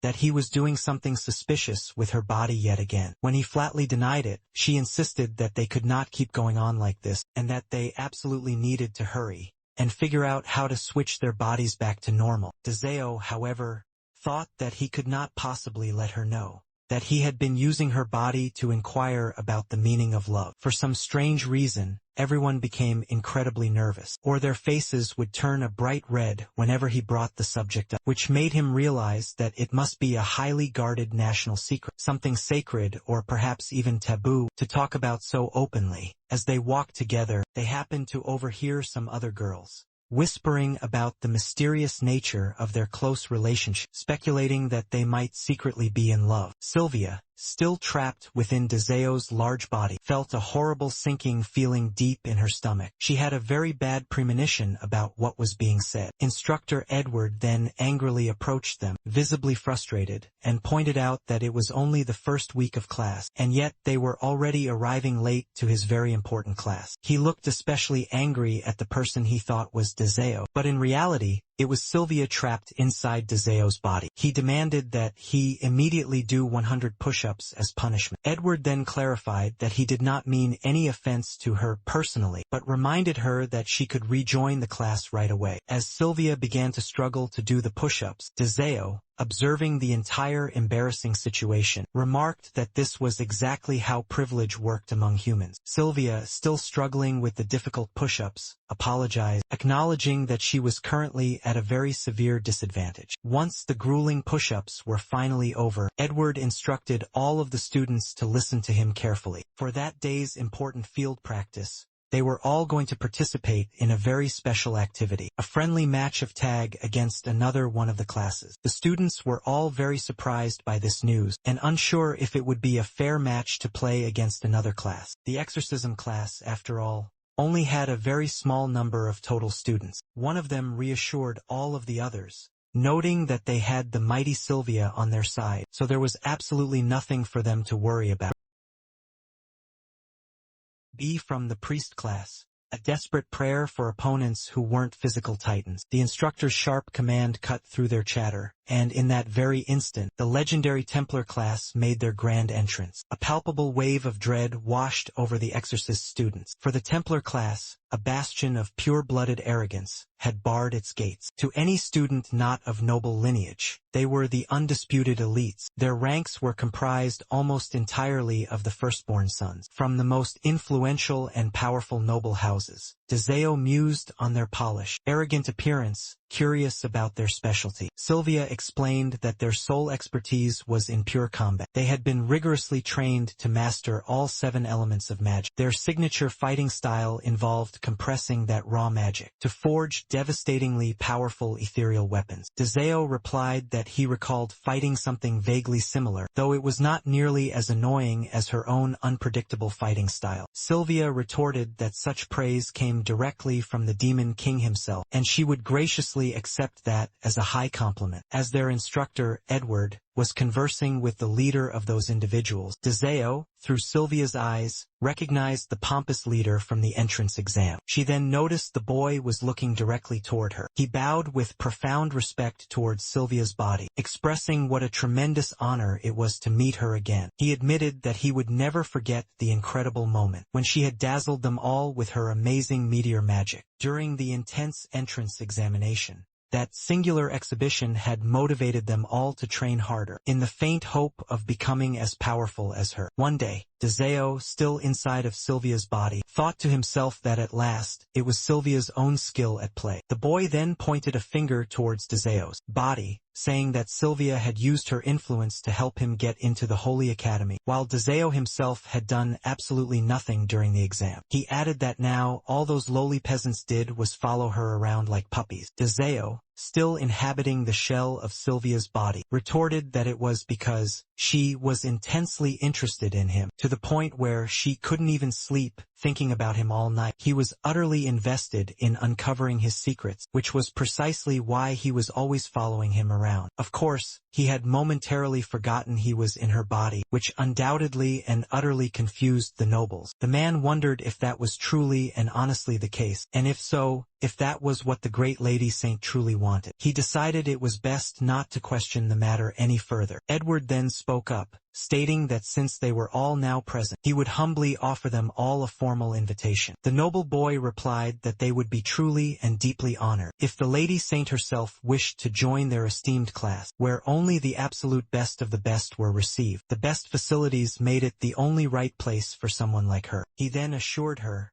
that all of the powerful noble families present would offer her their utmost support. However, Dezeo, currently inhabiting Sylvia's body, flatly denied their generous offer, leaving the noble boy completely and utterly shocked. Sylvia, now in Dezeo's body, stepped closer and demanded what he was doing. She reminded him that it was her body, and he needed to be more careful. He questioned if her statement wasn't actually true. He wondered if she could even hope to fight against him. He suggested that, at the absolute very least, she should be demanding the king's own throne, or something of far greater and more significant value. She quickly replied that that was not how things worked here. Sylvia stated that she would much rather remain in the same class as him, so that she could continue to keep an eye on him, a reason that she herself had previously stated. Her face turned a deep shade of red, and she reluctantly agreed. The noble boy, sensing her flustered reaction, asked if she was now willing to make a wager. If they were to win the match, would Sylvia be willing to join their class? Sylvia agreed, and the boy responded with great enthusiasm, saying that it was a great honor, and that the bet was now decided. Sylvia, still trapped in Deseo's body, demanded that he stop, as they both began to leave. He simply reassured her,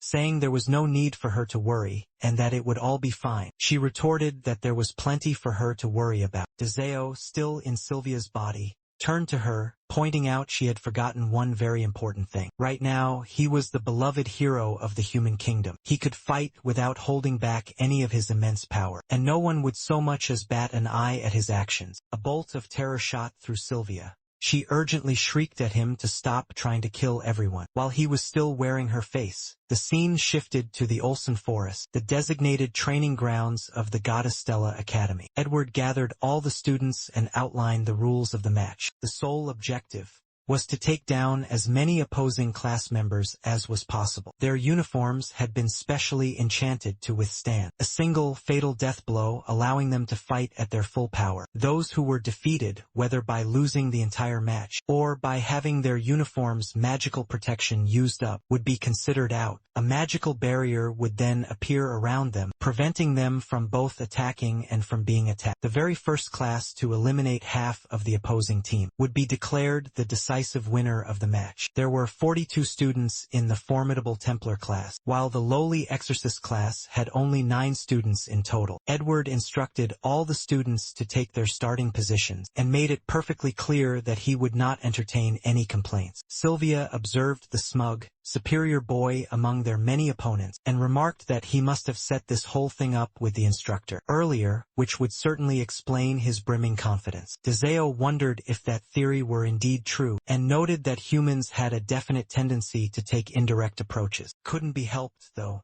It was likely just a way for them to cover for their pathetic lack of power. Sylvia pondered this supposed lack of power, and noted that their own small team seemed to be in the exact same situation. Edward then directed the Exorcist class to the east side of the forest, and the Templar class to the far west side. He then declared, "Let the great match begin." Deseo mentioned that he did not like to see such low morale in his army, but it simply could not be helped.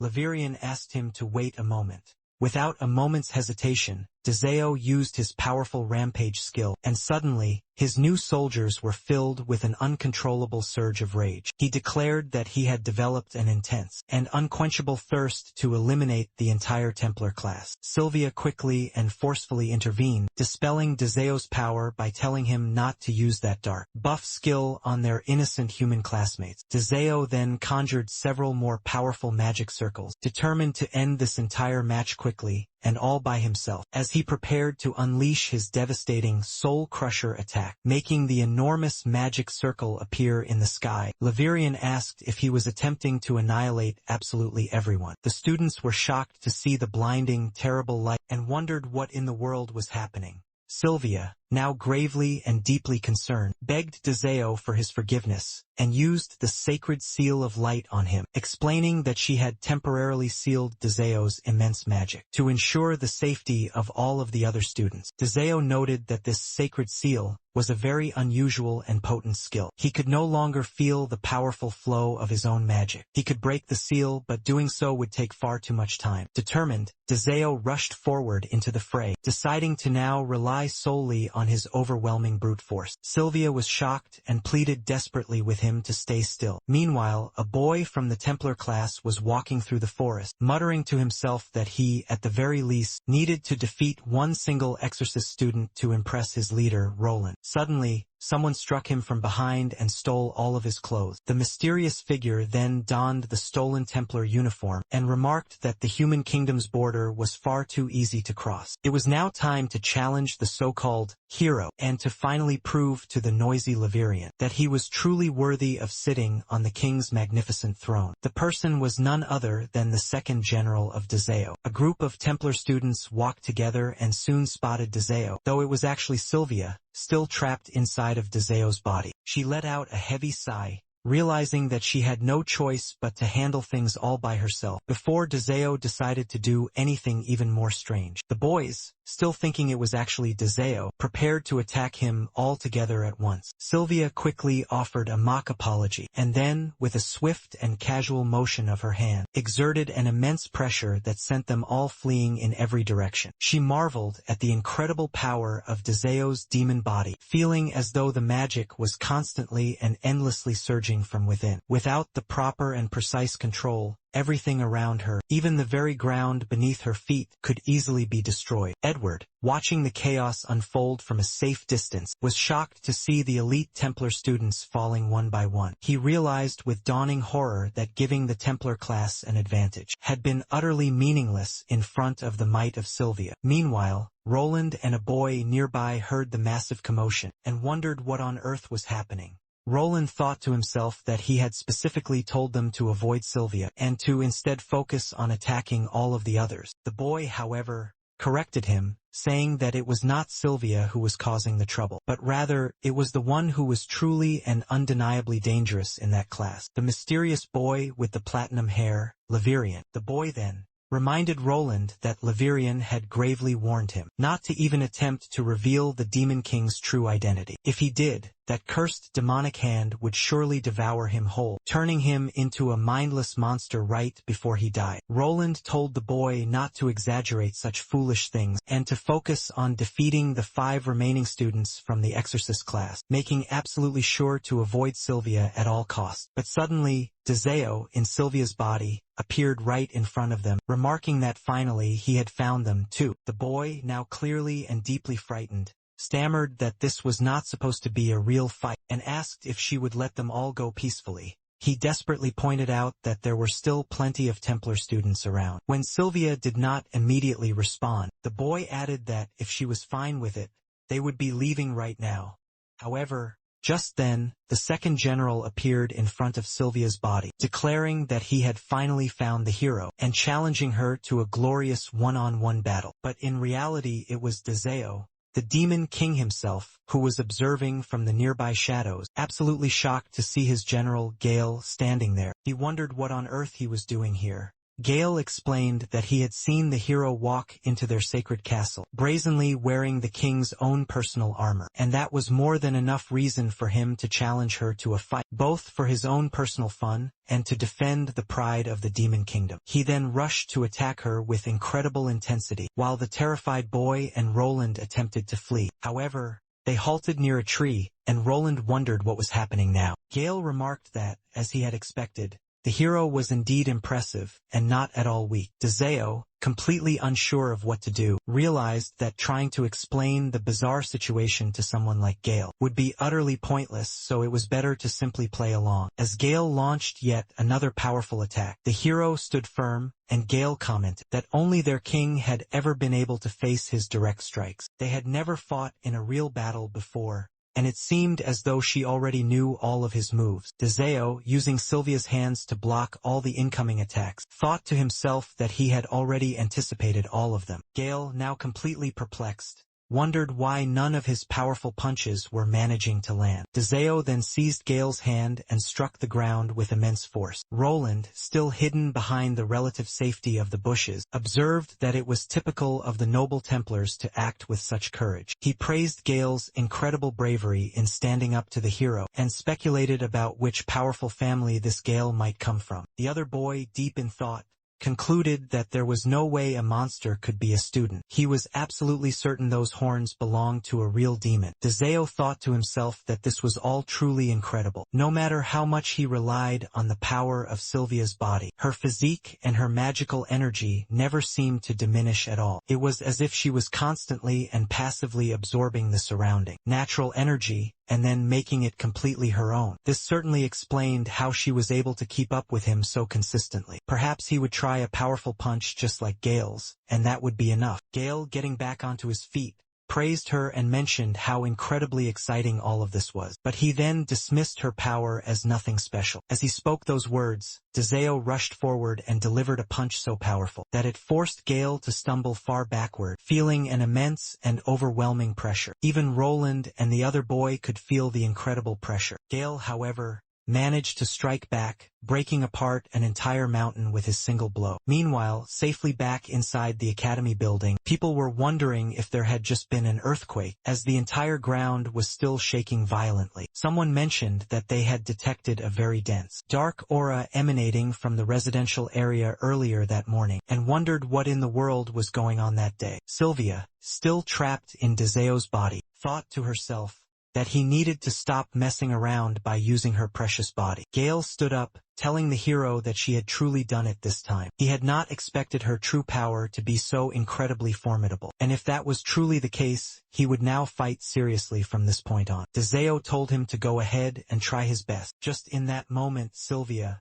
still in Deseo's body, rushed in and shouted for him to stop. She used her powerful hallowed chain to restrain Deseo. Gale smirked at this, and remarked that he had the wrong target. Sylvia furiously demanded that Deseo cut it out. She could not let him wreak havoc like this for any longer. Deseo insisted that this was not his fault. Gale had been the one to start this entire mess in the first place. Sylvia then turned to see Gale running directly toward them, and he suddenly knelt down in front of Deseo's body, profusely apologizing for going against the king's direct orders by entering the forbidden human kingdom. However, he admitted that he had grown incredibly bored after the war took hold, and had left in order to protect their kingdom from the hero. Sylvia recognized Gale and was completely shocked to see him there. Gale, with a playful and pleading tone, begged his king not to take away his good behavior badge. He mentioned that Laverian would surely mock him for an entire week if he did. Sylvia could not help but wonder if these powerful demons were behaving like kindergarten children. At that very moment, Laverian suddenly appeared, remarking that seeing Gale in such a pathetic state was already enough for him. He mentioned that he had been caught in the hero's web as well, and had come as soon as he had sensed Gale's powerful presence, only to find that his help was not needed in the end. Deseo observed that it seemed as if Laverian was the one who was truly in need of some assistance, and he could not help but wonder what had happened to him. Laverian, referring to the hero's body as his king, smiled and said that he was happy that Deseo was so concerned about him. Gale was absolutely stunned to hear Laverian address the hero as king. Laverian then revealed that he had finally found a way to return both Sylvia and Deseo to their own original bodies. They entered a small room, where Sylvia's friend was patiently waiting to perform the procedure. She prayed to the goddess and all the holy powers of the land above, asking that their divine light guide all living creatures, and be a sacred blessing to all living things. Then, she used the powerful Soul Divina spell on both Sylvia and Deseo. After the sacred ritual, they both returned to their normal forms. Deseo, completely amazed, remarked that the spell had actually worked. He noted that although they had not yet learned holy magic, and were not from the designated support class, or even familiar with the most simple of healing spells, it seemed the hero herself should have known all about it. The girl simply responded that she was from the support class. Laverian, now overcome with powerful emotion, expressed how incredibly happy he was that his time being tortured had been of some use to his beloved king. However, now that the human girl had served her purpose, it was time for him to silence her forever.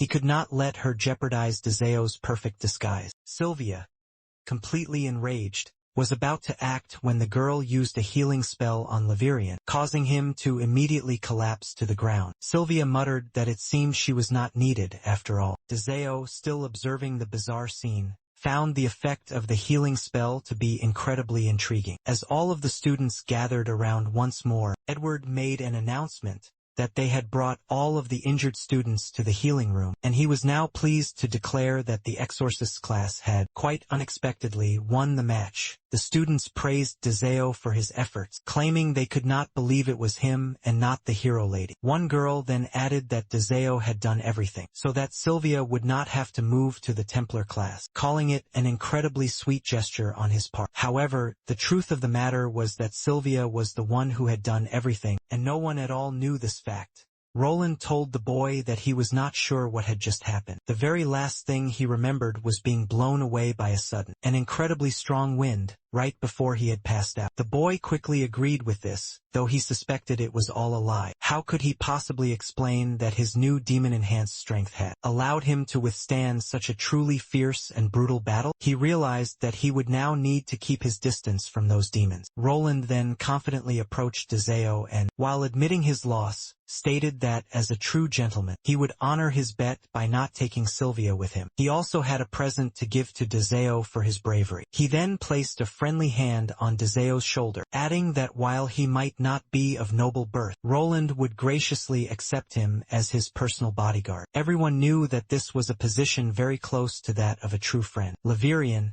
absolutely furious at Roland's audacity to touch Dezeo, was ready to burn him down to a pile of smoldering crisps. But Dezeo, ever calm and collected, told Levirian that this offer actually sounded good to him. He thought that this Roland boy was well loved by many people, and Dezeo would certainly gain a great deal of valuable intelligence from him. He simply could not afford to let that opportunity slip away. Later, back at the foreboding demon castle, Dezeo reflected deeply on his recent experience. He marveled at just how fascinating it all was. As he had suspected, Sylvia's body was, beyond a shadow of a doubt, soft and fragile, a sensation that made it feel like it desperately needed to be protected. And yet, when used for battle, it only gave forth small remnants of power, all thanks to her very unique and mysterious ability. In his 1,700 years of life, Dezeo had never before encountered anything quite like this. He wondered if this was the effect of love's mysterious power that made it so. Despite the unsettling and strange familiarity that he felt, Dezeo could not quite place where he had met someone like that before. He called for Levirian, and the demon appeared almost suddenly. Dezeo asked him to tell him everything he knew about the hero. Levirian thought this was absolutely impossible. After all, Dezeo had never once asked for information on his enemies before, especially since the power gap between them was always so incredibly vast. Levirian began to wonder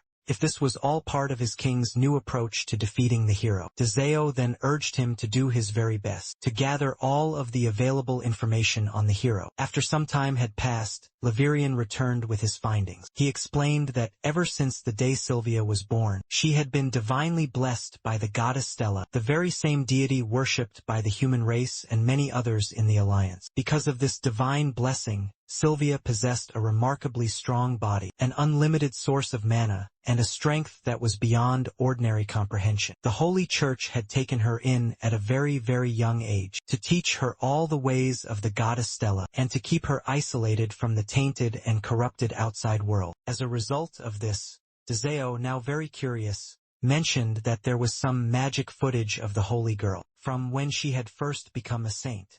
Levirian then played the magical video, where a young Sylvia had stated that she would chop off the Demon King's limbs, then burn them, and then scatter his ashes in the deepest sea of the Seven Kingdoms. Levirian was absolutely shocked by her violent words. Dezeo, with a hint of pure disbelief, wondered what kind of twisted church taught their children such violence. Even in the brutal Demon Kingdom, there were still certain principles that they were expected to uphold. Levirian, however, asked if that was really a valid concern for Dezeo. In the evening, as Sylvia walked with her one and only friend, she suddenly felt a sharp, stabbing ache in her chest. Her friend noticed and asked if she had perhaps caught a cold, since Sylvia had never been sick a single day in her life. Sylvia then replied that the immense stress of the past few days had taken a great toll on her. She then explained how incredibly difficult it had been to cover up every single foolish thing that Dezeo had done since his sudden and unwelcome arrival. She then thanked her good friend for keeping it all a secret. Her friend, with a kind and gentle smile, replied that it was nothing at all compared to what they had done for the kingdom, so she shouldn't even mention it.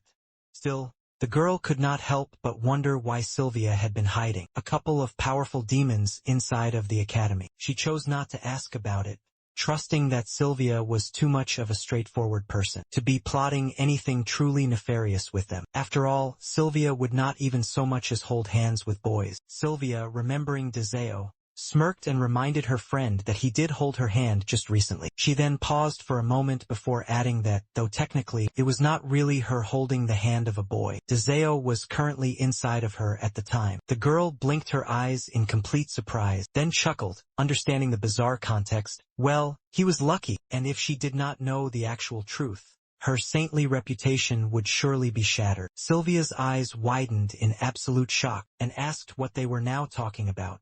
Once back inside the exorcist class, Edward taught the students that demons were an evil, cunning, and incredibly aggressive race, born to create pure chaos. However, the most horrific aspect of them, he said, was their disgusting habit of consuming their very own kind, in order to prolong their unnaturally long lives. Despite the fact that this horrific behavior made them fear the sunlight, it also forced many demons to remain in their dark, shadowy territories. Laverian wondered where this foolish teacher had obtained these ideas, and he found it absolutely ridiculous how these humans viewed them. But, as he reflected on the words more, he realized there was actually some truth to the description, especially regarding Dezeo and his long and bloody reign. It was abundantly clear that humans had a lot to say about him, and about his trusted right-hand man, the Demon King's most loyal and fierce lieutenant. Laverian then flipped through the entire textbook, but noticed that while humans had written extensively about Gale, there was nothing at all written about Laverian.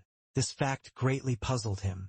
He wondered why on earth they had not written anything about him. Sylvia, who was sitting just ahead of him, explained the simple reason. Raging Tempest, as Laverian was known, was most often seen destroying things, and since he followed his king absolutely everywhere, his own personal presence went largely unnoticed by others. Laverian's emotions were now deeply mixed. He felt both incredibly angry and immensely proud at the very same time. Sylvia urged him to just choose one single emotion. Meanwhile, Dezeo was busy with several different pens, writing something with a great and intense concentration. Observing him from afar, Laverian thought that Dezeo was paying very close attention to the lesson, which was to be expected of someone who knew their enemies, even better than they knew their own friends. After a while, Dezeo finally finished his writing, thinking that his work should be more than sufficient. Edward then addressed the students once again, stating that they should now all understand the importance of the demon binding skill. He explained that while demons were all incredibly powerful, mastering this one skill would give them a fighting chance to defeat even the strongest and most powerful of all demons. Edward mentioned that his old scars still stung every time he recalled the fateful moment when he used the skill on the Demon King himself. He added that sometimes the skill could indeed fail if the opponent was simply too powerful. But he had been fast enough to anticipate all of the demon's moves, surviving only with his scars as a permanent reminder. Even the Demon King had been impressed with his incredible endurance, and had therefore spared his insignificant life. Dezeo recalled a recent conversation with Roland about the topic of love. When he had asked Roland for his thoughts on the matter, Roland had replied that it was a completely foolish question. Roland, a high nobleman, handsome, skilled, and an outstanding academy student, had said that his mere existence had already captured all of their affections. Dezeo pondered this, realizing that in order to gain love, he first needed to learn how to bind human emotions to him. He now believed that a modified version of the holy binding spell might just be the key to finally achieving this goal. Edward continued his lecture, announcing that he would now select a single student to demonstrate the skill. With a partner, Dezeo immediately stood up and volunteered, saying that he would do it. Edward nodded approvingly, wondering who would now be chosen as his unwilling partner. Laverian, watching the scene unfold, felt extremely uncertain about how things would now go. To everyone's complete and utter surprise, Sylvia herself stood up to volunteer as Dezeo's partner for the demonstration. Both Dezeo and Laverian were completely shocked by this sudden decision. Sylvia, however, thought to herself that someone desperately needed to keep an eye on Dezeo, as absolutely no one knew what he might do next. It was her solemn responsibility to protect all of the other students. Sylvia stepped directly in front of Dezeo, and then used the holy bind on him. Edward, watching the incredible demonstration, remarked that it was as splendid as it had ever been. But now it was time to give Dezeo the chance to counterattack. Sylvia was completely shocked by this new development, wondering if Edward truly and honestly wanted her to die here today. As Dezeo prepared to act, she asked him to wait, but he did not stop his actions. He used the second, more potent version of the holy bind, attaching it directly to her very own heart. Dezeo wondered if the spell had somehow failed, and what exactly was happening. Suddenly, Sylvia wrapped her arms around him in a hug, asking him why he had attacked her so very suddenly. She was now trembling with a profound and confusing fear. To his complete surprise, she then called him darling. Dezeo was utterly stunned by her unexpected words. The entire classroom fell into a deafening, shocked silence. Sylvia called him darling once again, and then moved in to kiss him. But Dezeo quickly pushed her back away from him, telling her that his binding spell had only made her act strangely. Sylvia, now very confused, wondered if the spell had indeed failed somehow. But Dezeo knew that this holy magic was incredibly difficult to control. Levirian was now seething with an uncontrollable, silent anger, absolutely furious at how Sylvia had dared to touch his king with those cursed and filthy holy hands of hers. He wondered what her nefarious plan truly was. Was she intending to use her holy magic once she got close enough, only to brutally stab him in the back? But no, perhaps she was planning to self-destruct. After she had grabbed a hold of him, a loud snap echoed in her mind, and she suddenly came back to her senses. Dezeo realized that the spell's effect had finally worn off. It had only lasted for a mere 10 seconds in total. Sylvia, now regaining her own composure, asked the goddess Stella to forgive her for her actions, as she had almost just ended his very life. Enraged, she then charged directly at him. In that brief and fleeting moment, Dezeo teleported her to his castle. A huge and deafening blast then shook the entire surroundings. They then both fled high up into the sky, and Dezeo wondered why she was so incredibly furious. Perhaps she felt inferior to his immense skill. Creating a manipulation magic was on an entirely different level of magical difficulty. He mused that 10 seconds might have been far too short for her to fully grasp the incredible complexity of his new skill. He then casually mentioned that he would not mind using that same skill on her. Multiple times, her face turned a bright, furious red, and she called him an idiot and a stupid, foolish king. Then, she cast a powerful demon dispel barrier on herself. Dezeo wondered what she was now trying to do. She ignored him completely, and instead invoked an even stronger spell, the ultimate demon dispel barrier. Later, in the cafeteria, Dezeo sat with Levirian, eating a simple meal. Levirian remarked that the Kuno kingdom was quite primitive in almost every conceivable way, but he could not deny that their culinary culture was incredibly advanced. The sheer complexity of the flavors was beyond his wildest imagination. Dezeo agreed, saying that while the human food was indeed good, he still much preferred his own hunts or Luna's expert cooking. Two familiar boys then approached their table, excusing themselves and asking if they could possibly sit there. Dezeo recognized them both from his exorcist class. Levirian, noticing their incredible audacity, wondered how they could possibly think that they were worthy enough to sit with his mighty king. However, Dezeo simply told them to go ahead and sit down. Levirian was incredibly surprised by this casual response. Sylvia then entered the bustling cafeteria with her own food and saw the four of them all sitting together at one table. She approached them, excusing herself, and asked if they would mind if she sat down between Dezeo and one of the boys. The boy was visibly and completely surprised to see her there. Sylvia thought to herself that it was dangerous to get too close to these powerful demons, but she did not let her fear show on her face. The boy, still looking very surprised, asked if Sylvia was perhaps feeling jealous, though he was clearly and obviously teasing her. Sylvia's face turned a bright red, and she hesitated to respond. The boy then continued his thought, saying that they had been wanting to thank them both personally, ever since the time they had defeated the fearsome Templars. The second boy then chimed in, praising their incredible abilities, and asking how they had managed to defeat all of them by themselves. As Dezeo was just about to answer,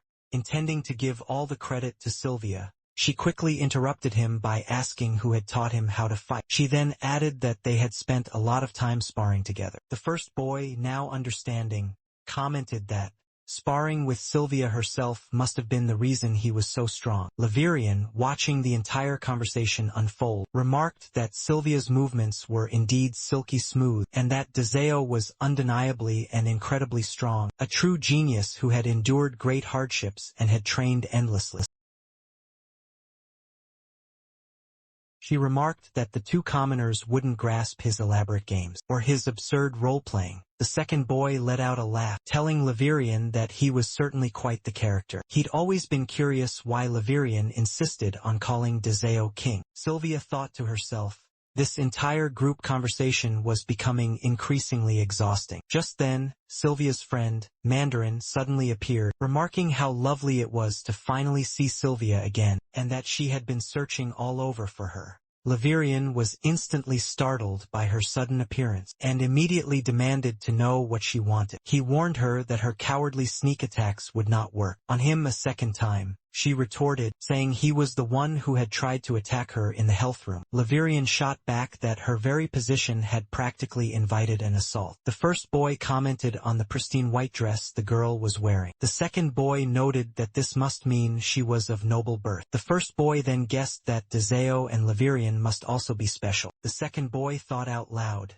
that they probably did not socialize with mere commoners. The girl noticed them and finally spoke up, saying this was perfect timing. She asked if they were from the renowned exorcist class. She mentioned they must have learned a great deal about demons, and wondered if they could possibly help her with her Demon King assignment. The first boy responded that she had come at the perfect moment. He was just about to study a secret ancient manuscript that he had received from his own grandfather. It contained forbidden information passed down from his ancestors. It even included a hand-drawn, true portrait of the Demon King. The girl was completely surprised by this. She said that she had thought all portraits of the Demon King, except for the official ones from the Holy Church, had been ordered to be destroyed. The boy assured her it was authentic, and that he had it stored safely inside his magic satchel. But as the boy frantically checked his magic bag, he was horrified to find that the precious manuscript was missing. He was absolutely certain he had placed it securely in there, but now it had completely vanished. He began to panic, unsure what to do, especially since it was a priceless family heirloom. Laverian, observing the chaotic situation, remarked that this was truly fortunate. The boy, utterly confused,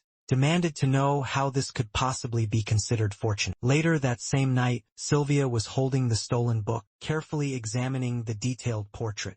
She remarked that it really did look exactly like Dezeo. She was glad she had quickly used her dimension break skill to take the dangerous book with her. Now, she wondered what the best course of action would be for disposing of the evidence safely and permanently. After contemplating for a long moment, she decided that for now she should probably just keep it. After all, it was an incredibly important historical artifact. Dezeo was deeply engrossed in a book about human love. He came across a peculiar line that said, "Once one has caught their potential lover within their arms, it is then time to finally make a move." He wondered why he would have to bother with stripping someone's armor off first. Was this human love so incredibly weak that it could not even penetrate a layer of clothing? As Sylvia happened to walk by, she let out a groan. She mentioned that she was sore all over because of Dezeo's bizarre magic. She had been forced to go back to strengthening her basic defensive skills from scratch all over again. When she saw him reading a book, she immediately suspected that he was planning something weird once again. Her curiosity piqued. She had to see what kind of book he was reading. When she saw the lewd title, she was utterly horrified. Rushing over to confront him, she told him not to dare read such a book on these holy grounds, calling him a filthy, disgusting demon. As she prepared to launch a powerful kick at him, Dezeo realized he could not let her know about his next move. In a swift motion, he incinerated the forbidden book. "Stop reading such things in front of me," she furiously demanded of him. Dezeo lamented that she had no idea how he had acquired that rare book. By sheer dumb luck, and now he had been forced to destroy it. He reminded himself that to truly understand human love, he had to learn to think like a simple human, and humans were incredibly fond of their literature. Surely, there must be some useful information about love out there. But when he had originally gone to purchase the book, he was confronted by a vast sea of categories, like horror, drama, and many more. He wondered if they divided knowledge based on emotions, but he could not quite understand this strange system. The shopkeeper had remarked that Dezeo seemed incredibly troubled. Surprised, Dezeo had asked the old man how he knew, and if he had reached such a high level of profound wisdom by simply reading all of those books. The shopkeeper had agreed, and then asked what Dezeo was seeking. When Dezeo had mentioned the word love, the man had laughed, telling him he'd come to the right place and that he had exactly what Dezeo so desperately needed. As the man retrieved the mysterious book, Dezeo wondered if it was hidden behind the counter, because it looked like a forbidden, secret book. The man explained that this particular book was quite rare, especially within the highly conservative Holy Ground area, and that Dezeo must not let anyone know about it. He had also warned that the book was very, very expensive, and asked if Dezeo was truly certain he was going to buy it. In response to this, Dezeo had piled a huge mountain of gold coins onto the counter for the books, and then prepared to take his leave. The shopkeeper had been absolutely stunned by the sight of so much gold. Before Dezeo could leave, he stopped and began telling Sylvia everything. She then responded, telling him that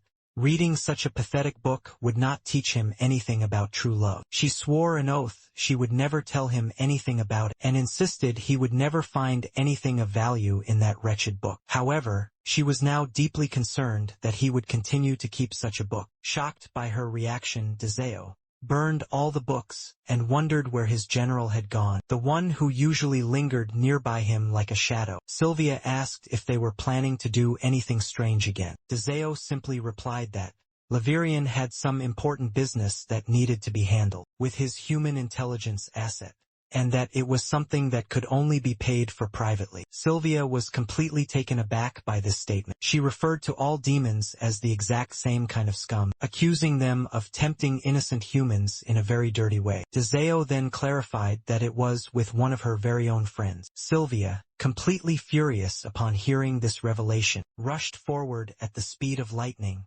shouting that she was now going to kill Dezeo twice over. Dezeo thought that Laverian only wanted to give him some gems, and he wondered if these precious gems from the demon kingdom were illegal. Just then, the boy with the cursed hand arrived to report to Dezeo. He knelt down and said that, as Dezeo had previously requested, he had taken care of all the necessary and secret preparations, and had made the general officially one of the Academy's own students. Other students watched in awe as the nobleman addressed Dezeo as his king, and had even knelt down in deference before him. The boy continued, asking if there was anything else he needed to do, or if he could now leave. Dezeo mentioned there was one more thing. He was looking for some specific human advice. He then added that the boy was still mostly human as well. The boy was taken aback by the mostly part of that statement. Dezeo then asked him about the concept of love. With a completely shocked expression, the boy asked if Dezeo was referring to dating. Dezeo, now very curious, asked him to please explain what this dating was. The boy then explained that dating was when someone spent a great deal of time trying to impress a woman, and that they had to have someone they specifically wanted to impress. Dezeo, still completely confused, wondered if it was all about showing one's superior power, thinking that it sounded a lot like a battle. If that was truly the case, he concluded that there could be only one person who could be his worthy opponent, and so, he decided he would ask the great hero out on a date. The boy was completely shocked to hear this plan. Back in the classroom, Edward was in the middle of a lecture, reminding all of his students that their god had once warned them about a fateful day, when the strongest of all demon kings would be born, one who would destroy the entire land until nothing was left. Smoke began to rise from both Dezeo and Laverian, causing the other students to wonder what was happening to them. Dezeo, deep in his own thoughts, was now planning to ask for a date, but he knew that Sylvia would surely and swiftly decline the challenge. He realized that he had no choice but to make her deeply indebted to him. Before he could finally ask her out, Edward advised the class not to let their guards down for a moment. Before the class began, Dezeo and Laverian had arrived exceptionally early. Laverian mentioned this and told Dezeo not to wait for the humans, but rather to let them wait for him instead. Just as they were in the middle of talking, Philo was seen lying there on the ground. He apologized, asking them to give him just a few more minutes. She assured them that she would not get involved in their strange little game, but that she had to finish her own quest no matter what it took. Dezeo wondered if this was what all adventurers typically did. Laverian explained that ever since the church had opened the academy, most of the dangerous quests from the human kingdoms, guilds were now taken and managed directly by the academy, giving the students the rare opportunity to work on them. Most of the students, Laverian then added with disdain. Did these quests for that useless metal that they called gold. Curious, Dezeo took out a huge and glittering pile of gold coins in the classroom, which left Philo completely and utterly shocked. Laverian commented that this gold could give her some much-needed rest. Philo, still completely stunned by the sight, replied that there was so much gold they could even buy their own land with it. And just then, Sylvia approached Dezeo, asking where he had gotten all of that gold. She sweetly thought that he did not have any money, which was why he had ended up in the lowly commoner class. He explained that he had simply sold those rare purple gems to a man. Sylvia, shocked, asked how that was even possible, as the gems could only be found in the deepest part of the demon kingdom, and the man had been willing to give up everything he had for them. Sylvia quickly realized that Dezeo had given his poor classmate illegal black market gold, and demanded to know if he was trying to get him killed by the church. Dezeo wondered why the church had banned the gems. She replied that weapons that were imbued with those very gems were incredibly powerful, able to counter both dark and light magic, and the church did not want such powerful weapons around. He remarked that, in the demon kingdom, even children used those gems to practice their magic. The next day, Sylvia stood in front of the massive quest board, wondering if she should actually take on a quest. Dezeo, noticing her raw excitement, asked why she was so incredibly eager, as though she had never even seen a quest board before. She asked him what he possibly meant by that, suggesting that it might be his own first time seeing one. He denied it, explaining that he did not usually take quests, but as a former adventurer in his past, he knew that other powerful races had quest boards too. Sylvia was surprised, as she had never heard about that part of his past. The church had always depicted him as a sadistic and incredibly cruel king. Hearing about his more normal past made him seem more human to her. Edward then called out to all of the students, instructing them to all get outside immediately. As the students gathered, Edward began his lecture, explaining that working on quests earned them valuable points, which were then used to determine their overall rank. This was also a requirement for their promotion to D-class. However, he had noticed that some of them had not worked on a single quest since their enrollment in the academy. He reassured them that they did not need to worry, as in the next few days all of the first-year students would have the chance to work on their field assignments. He hoped that they would all make the best use of their time, and since it was their very first time, he suggested that they should form a party to go on a quest together. Sylvia was absolutely shocked upon hearing this news, and she wondered if she would really have to form a party with the Demon King. It felt like some kind of a cruel joke to her. Her very first quest should have been a precious and fond memory, but now she was being asked to babysit these two demons. She realized that if she were to leave the academy grounds, she would not be able to keep a close eye on them, and who knew what kind of trouble they could get into in the town. That left her with no other possible choice but to agree. Reluctantly, she approached them and said, "Let's form a party." Laverian wondered aloud who would possibly be interested in that, and Dezeo responded, "Let's do it, but on one single condition." Sylvia raised an eyebrow, asking, "What condition?" Dezeo smiled and asked if she would accept his battle invitation. Sylvia, remembering all of the brutal battles they had fought together in the past, agreed to his strange proposal. Dezeo grinned happily, pleased that his attempt at calling a battle a date had been understood. He was glad that the hero finally got it.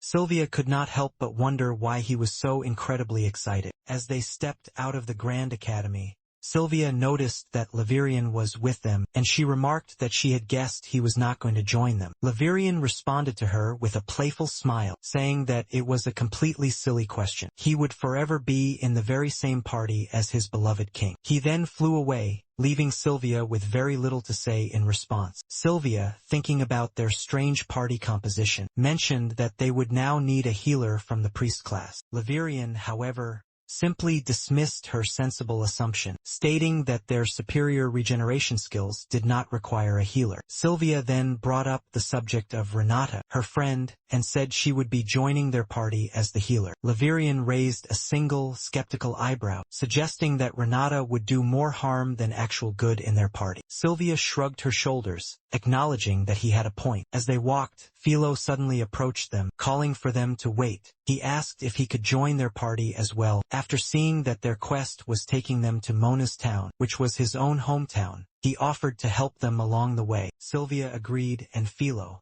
happily announced to them that he had already prepared all the supplies for their 3-day trip. Levirian, now somewhat perplexed, wondered who had ever told them they were embarking on a trip. Before anyone could possibly answer, Dezeo used his immense powers to make them all disappear from their current location in the blink of an eye. They then arrived directly in front of Mona's town, which left Thidlo in absolute awe. She exclaimed how amazing it all looked, but both she and Renata began to feel incredibly nauseous. They quickly found somewhere private to relieve themselves. Dezeo, looking quite amused, mentioned that it was his first time bringing ordinary humans along with his teleportation, and it turned out there were indeed side effects, which he found to be absolutely fascinating. Sylvia immediately began to scold him, telling him not to do anything so dangerous like that to her friends. Dezeo simply shrugged and pointed out that he had brought her along, and she was completely fine. Sylvia countered, saying that it was only because she had trained herself to resist his magic. He then remarked that from now on, he would not take anyone with him except for her. Sylvia wondered aloud who would even want to go anywhere with him, and told him not to say such strange things like that, as other people might misinterpret what he meant. Dezeo pondered her strange human words, unsure if it was really such a big deal to them. Renata, still trying to process everything, wondered what had just happened, and who they truly were. She was incredibly curious about how they were able to perform such immensely powerful magic. Levirian, in a very dismissive tone, referred to her as the weak one, claiming she was not worthy of being acknowledged by Dezeo. In quick retaliation, Renata used an area of effect healing spell on him, which caused him a great deal of pain. She asked if he was all right, or if he wanted her to heal him even further. Afterward, Levirian violently vomited, clearly unprepared for the intense effects of her powerful spell. As they continued walking down the road, Sylvia asked Dezeo how he knew about the exact location of Mona's town. He casually replied that he had visited the place some time ago. She mentioned that she had never heard of the Demon King ever visiting a human kingdom. Philo, now incredibly impressed, turned to Sylvia and asked what kind of amazing magic she had used to transport them. In the blink of an eye, Levirian, clearly irritated, scoffed at their foolish assumption that Dezeo's skill was Sylvia's, and asked if they even understood that ancient teleportation magic required incredibly meticulous calculations. Sylvia interrupted him with a confident smirk, firmly stating that it was indeed her skill, and then asking Levirian to please stop joking around. The three of them then continued on ahead, while Sylvia purposefully stayed back with Dezeo. She told him that if he used any of his magic at all while they were working on this important quest, she would go all out in their epic battle the next day. She then moved forward, leaving him to wonder if she was perhaps excited. He knew that a true warrior like her would understand if he called it a battle rather than a date. He resolved himself to uphold his part of their strange agreement to the best of his considerable ability. They soon encountered a man who thanked them for accepting his request. He then explained that a large number of monsters were approaching their small town, and the Lord's Knights did not deal with smaller threats like these. Sylvia immediately pulled out a pen and some paper, asking him to provide more details about the types of monsters that usually came. When the old man mentioned the giant rats, Dezeo, without her even noticing, dealt with all of them swiftly by defeating them. Meanwhile, Sylvia continued to write down the monsters' names, completely unaware of Dezeo's silent actions behind her back. The exact same sequence unfolded with the grass arachnids and the red bats. After she had finally finished writing down the names of the monsters, she intended to leave it to all of them to handle the task. However, Dezeo casually mentioned that it was already done. Sylvia's anger immediately flared up as she demanded to know why he kept ruining her exciting first quest experience. He calmly replied that he had merely helped her to finish the quest. Sylvia, now clearly very upset, told him that his help was completely unacceptable and that she would continue working on the quest regardless. She then attempted to summon even more monsters, but the old man quickly intervened,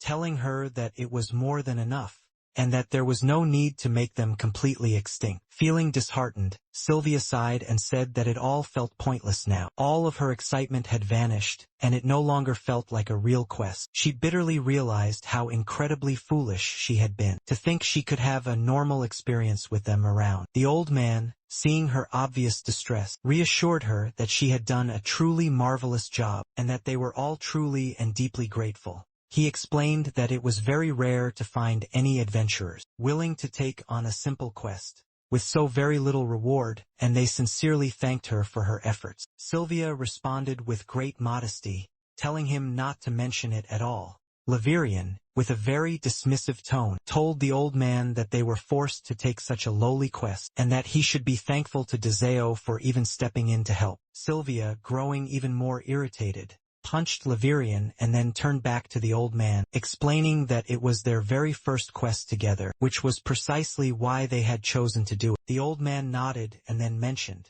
that he had heard they were from the Holy Church's esteemed academy. He then added that these quests were typically divided between the city guilds and the academy. Sylvia replied that regardless of the division, they still had to go to the guild to officially complete the mission. Laverian suddenly stood up and knelt down before Deseo, asking for his royal permission to contribute to the success of Deseo's first human academy quest. Deseo agreed, and Sylvia was shocked by his strange request. As Laverian hurried off, Sylvia turned to Renata, asking her to please keep a close eye on him. Renata agreed to this without any hesitation. Philo, looking very excited, announced that he had some business to attend to and would be leaving before they all returned to the academy. Sylvia nodded her head in understanding, knowing that Philo was originally from this very area. Deseo then turned his attention back to Sylvia and remarked that it would be just the two of them now. She agreed, and he added that since the quest had gone so well, he was hoping she would keep her promise and go on a date with him. Sylvia, completely caught off guard,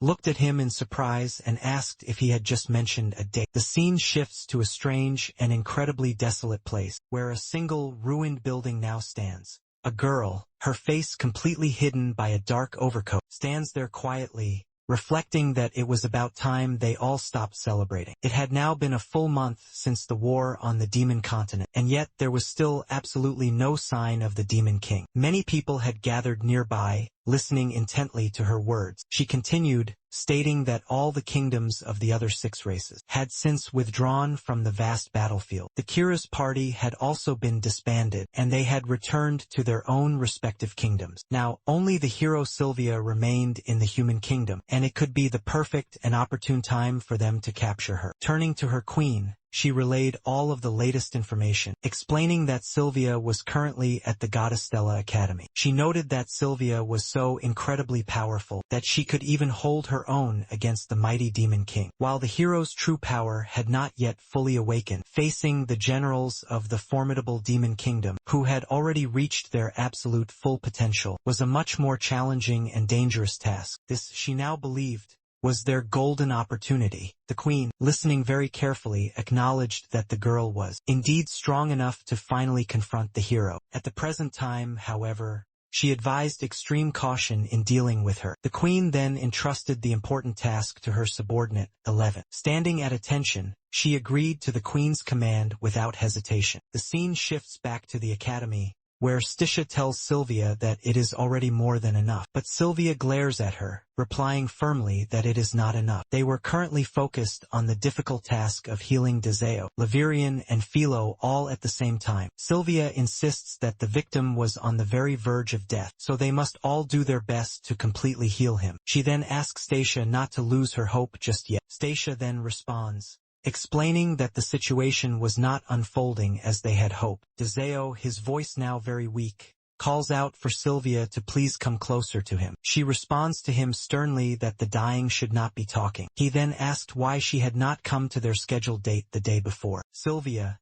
completely taken aback, blushes at his words, and Stacia, misunderstanding the entire situation, looks back and forth between them in complete confusion. Sylvia's anger immediately flares as she snaps, telling him that absolutely no one had agreed to go on a date with him. In a fit of pure frustration, she uses a light attack on him. Stacia, now very startled, intervenes, saying that it was not a healing skill, and urging Sylvia to stop what she was doing and start all over again. Sylvia, completely unfazed, assures her that there is no need to worry at all. It was not a typical healing skill at all. It was the legendary fire of purification, which was far more effective than any regular healing magic. Even Renatha could not use it effectively. Renatha, indeed, was using level 7 healing magic, the Light of Clemency, to send Levirian fleeing high into the sky in terror. He screamed for Deseo as he desperately struggled. After some time, Levirian collapsed hard onto the ground. Stasia, observing the entire strange situation, suggests that whatever issues were between Sylvia and Deseo, she should listen to what Deseo has to say first. Stasia was certain that all of their problems could be resolved with just a calm and rational conversation. Sylvia, feeling a confusing mix of emotions, realizes that Stasia might be blindly idealizing the entire situation. The pure holiness of the priest.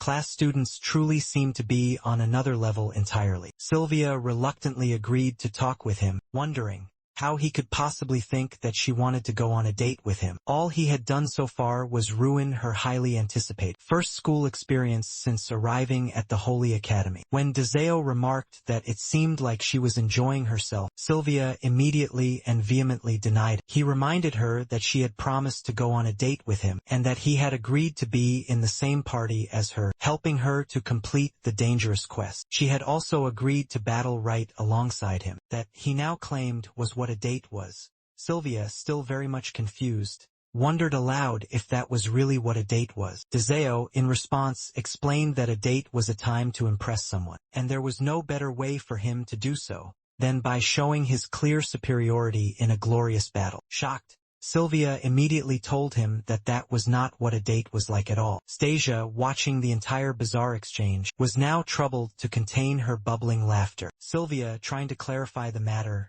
explained that a date was more about enjoying one's time together, walking around the city, eating delicious food together, and simply having fun. She then admitted, somewhat sheepishly, that she had never actually gone on a real date herself, but she did not think that was too strange. After all, she had always been focused on her sacred duties. Stasia, with a very playful smile, suggested that perhaps this could be a good opportunity for both of them to go on a date together with each other. She believed that they could both learn a thing or two from the experience. Just as Sylvia was about to finally respond, a lady instructor suddenly arrived, cutting their very interesting conversation short. She declared that the practice session was over, and she commended the students of the exorcist class for being able to use the basic healing skills for first aid. Although some students seemed to prefer using the advanced skills, it was important to keep in mind that healing magic was not perfect. Deseo suddenly sensed something very unusual, and he instructed Sylvia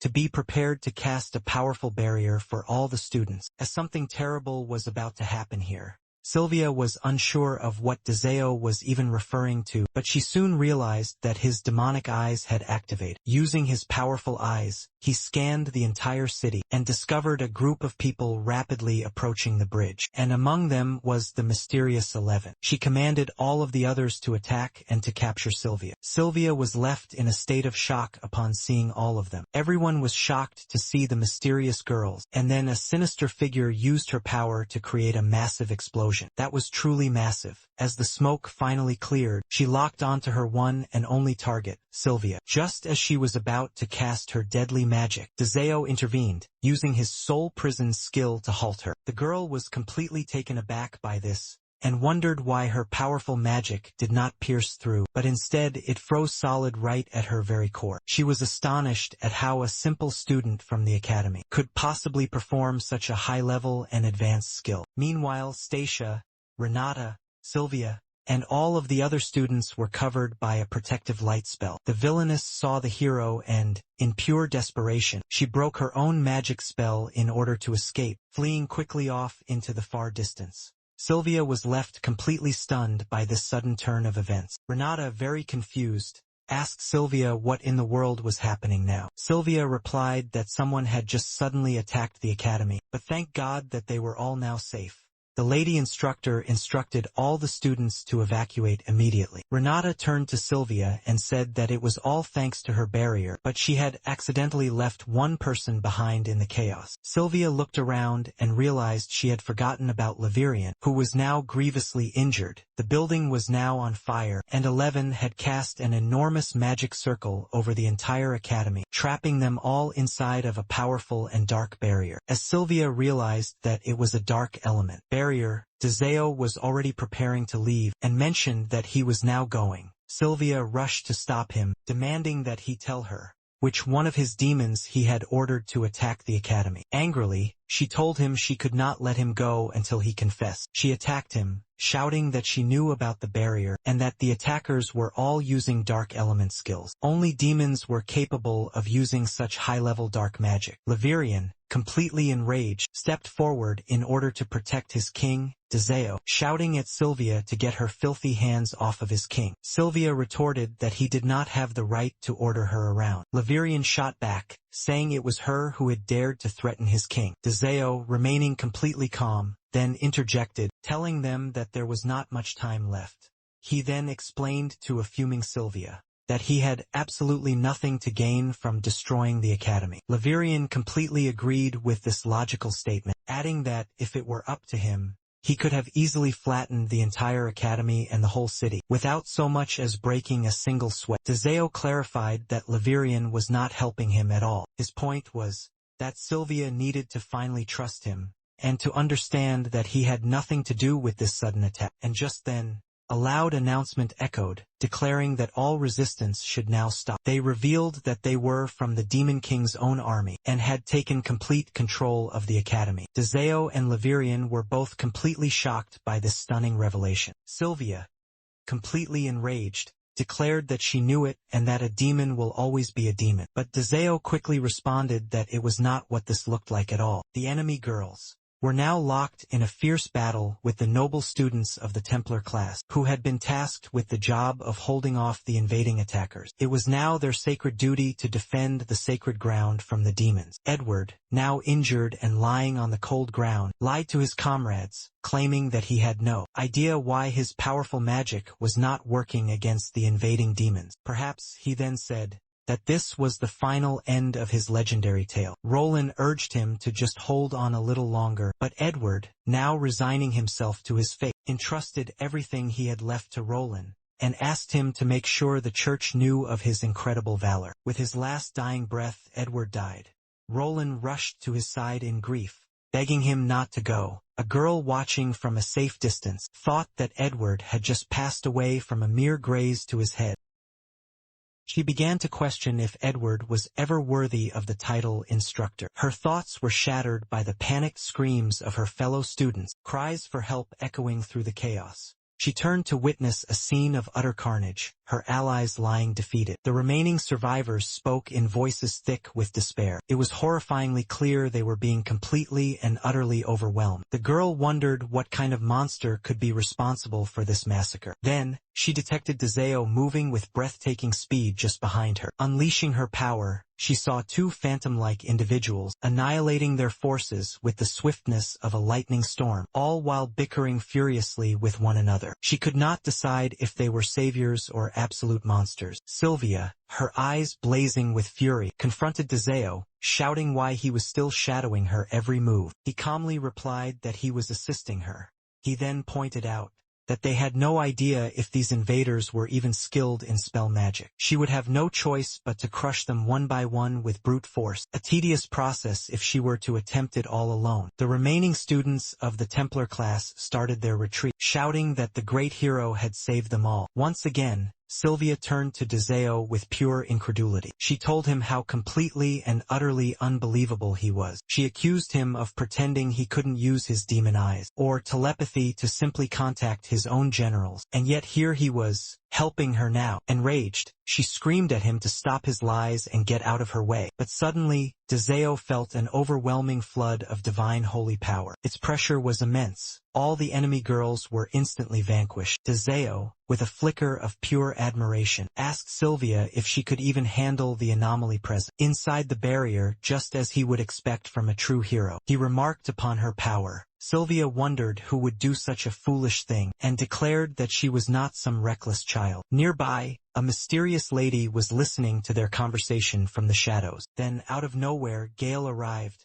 striking down the remaining girls and sending them flying away. The students from the academy began to cheer for him, praising him for being among the very best in the entire academy. They confidently proclaimed that Roland would surely acknowledge him now as one of his most trusted subordinates. They urged their new hero, Gale, to defeat them all. Gale humbly thanked them for their praise, replying that it was nothing, really, but it was indeed his first time ever being praised by a human. He then saw the blinding holy light coming directly from Sylvia, and in a new fit of rage, she grabbed Dezeo by the collar, demanding to know when he had permitted another one of his generals to enter the academy. Dezeo replied it had been some time, and explained that Gale, feeling incredibly bored, had begged Dezeo to enroll him. Gale, desperately trying to calm the fuming Sylvia down, insisted that they had no involvement in this chaotic situation, and that he had already dealt with all the wrongdoers on that side. Dezeo, intrigued, asked if that included their mysterious leader, the one with the strange number tattooed on her back. Gale was curious about whom Dezeo was now referring to. It was Elvin, and she stood defiantly before Laverian, remarking on how incredibly bold it was for someone to play the hero by protecting all the students,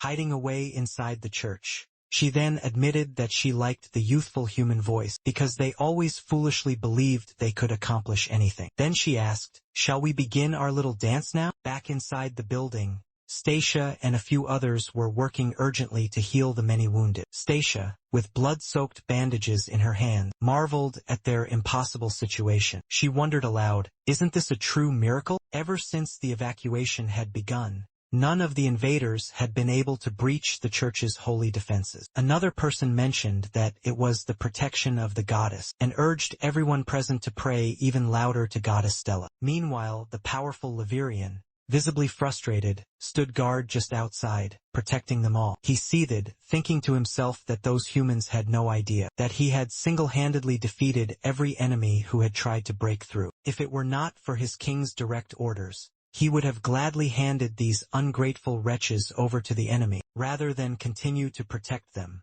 He seriously considered the possibility of doing just that once he had finally fulfilled his current duties. After all, the order was only to protect them temporarily. Dezeo had never said anything about protecting them forever. 11, in the meantime, commented with disdain on Laverian's heroic actions. She said, "He was playing the hero by guarding the students hiding in the church. That was one of the reasons she liked the youthful human voice so much. They always foolishly believed that they could do absolutely anything." Laverian, now growing incredibly annoyed by her incessant words, thought to himself that she was far too talkative for her own good. Perhaps he should just scare her a little bit.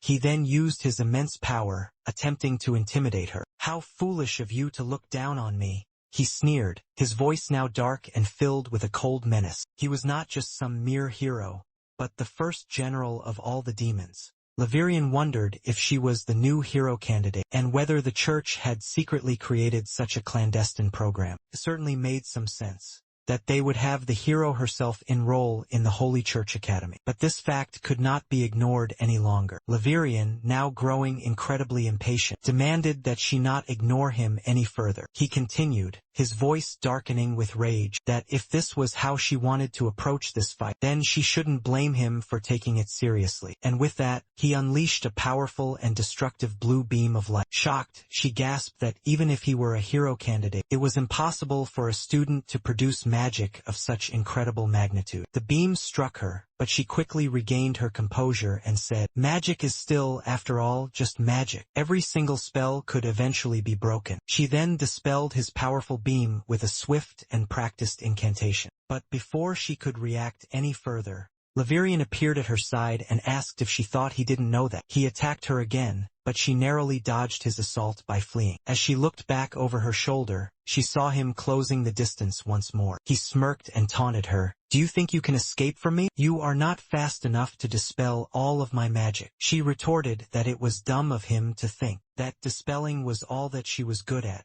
And as she prepared to launch a powerful counterattack, Laverian moved even closer, and mocked that he knew that was all she was good for. He then referred to her dismissively as a bonehead. Unfazed, she quipped back that that was a bit harsh for a hero candidate, but just by looking at his immense magic, she could tell that she might not be able to win against him. Then, aiming her magic towards the academy, she said that now that she knew his greatest weakness, let's just see how he would fare while trying to protect all those people. Laverian laughed and asked if she wanted to just blow them all up. So how about becoming his very own VIP guest? Instead, she simply raised an eyebrow, wondering what kind of hero he truly and really was. Without answering, she released another attack aimed at the academy, declaring that she would still blow all of them up. Levirian instantly recalled Dezeo's important words. He wanted me to protect the Holy Church and all of the humans who had evacuated to there. If he were to fail in this crucial task, Dezeo and Gale would be the ones to carry out the Human Kingdom infiltration mission. There was absolutely no time for any hesitation. Levirian rushed to intercept her powerful attack, realizing he could not waste any more time with his own spells. Instead, he took the full, devastating brunt of the attack, absorbing the entire hit with his own body. The resulting explosion was absolutely massive, creating a huge and destructive blast at the point of impact. As Dezeo and Sylvia arrived on the scene, they saw Levirian standing there defiantly, a huge, gaping hole now in his chest from the blast. As they observed Levirian in such a grievous state, Sylvia, who knew him well, remarked that he was the greatest magic user of all, second only to the mighty demon king himself. She wondered what kind of enemy could have caused such a drastic change. Her anger flared hot within her as she thought about how she could not afford to let her god down. The villainous girl continued, noting that if the hero of the human kingdom was not involved, how could it be that the next hero was struck with a fatal and grievous wound to the chest? Such a noble boy was sacrificing himself to protect the weak. Sylvia, completely perplexed, wondered who in the world the girl was referring to. Levirian, in sharp contrast, seemed much more like a vile war criminal to her. 11, overhearing this entire strange conversation, chuckled and said that it was all just as she expected. She commented that her little joke had been quite effective. Sylvia, completely undeterred, made it perfectly clear that whatever 11's dark purpose was, she would not allow any demon to set foot in her sacred domain. She thought about it for a fleeting moment, guessing that only a few specific demons could pose a real threat. 11, however, expressed her expectation that Sylvia herself was no different. Sylvia, recalling what her own queen had told her, realized that the hero's true powers had not yet fully awakened. She would much rather face an unawakened hero than confront the Demon King or his terrifying generals. Those beings were her absolute worst nightmare. Nevertheless, Sylvia decided she would give them all one final chance to surrender. If they did not want to meet the same terrible fate as Levirian, they now had the opportunity to back down and retreat. By standing there now, she declared that she would not end up a sobbing and broken wreck like Levirian, no matter what 11 had in store for all of them. 11 was completely shocked to see that Levirian was somehow still alive. Tears streamed down his face as he begged Dezeo for his forgiveness, feeling that he had brought great disgrace upon his king. Whatever punishment now awaited him,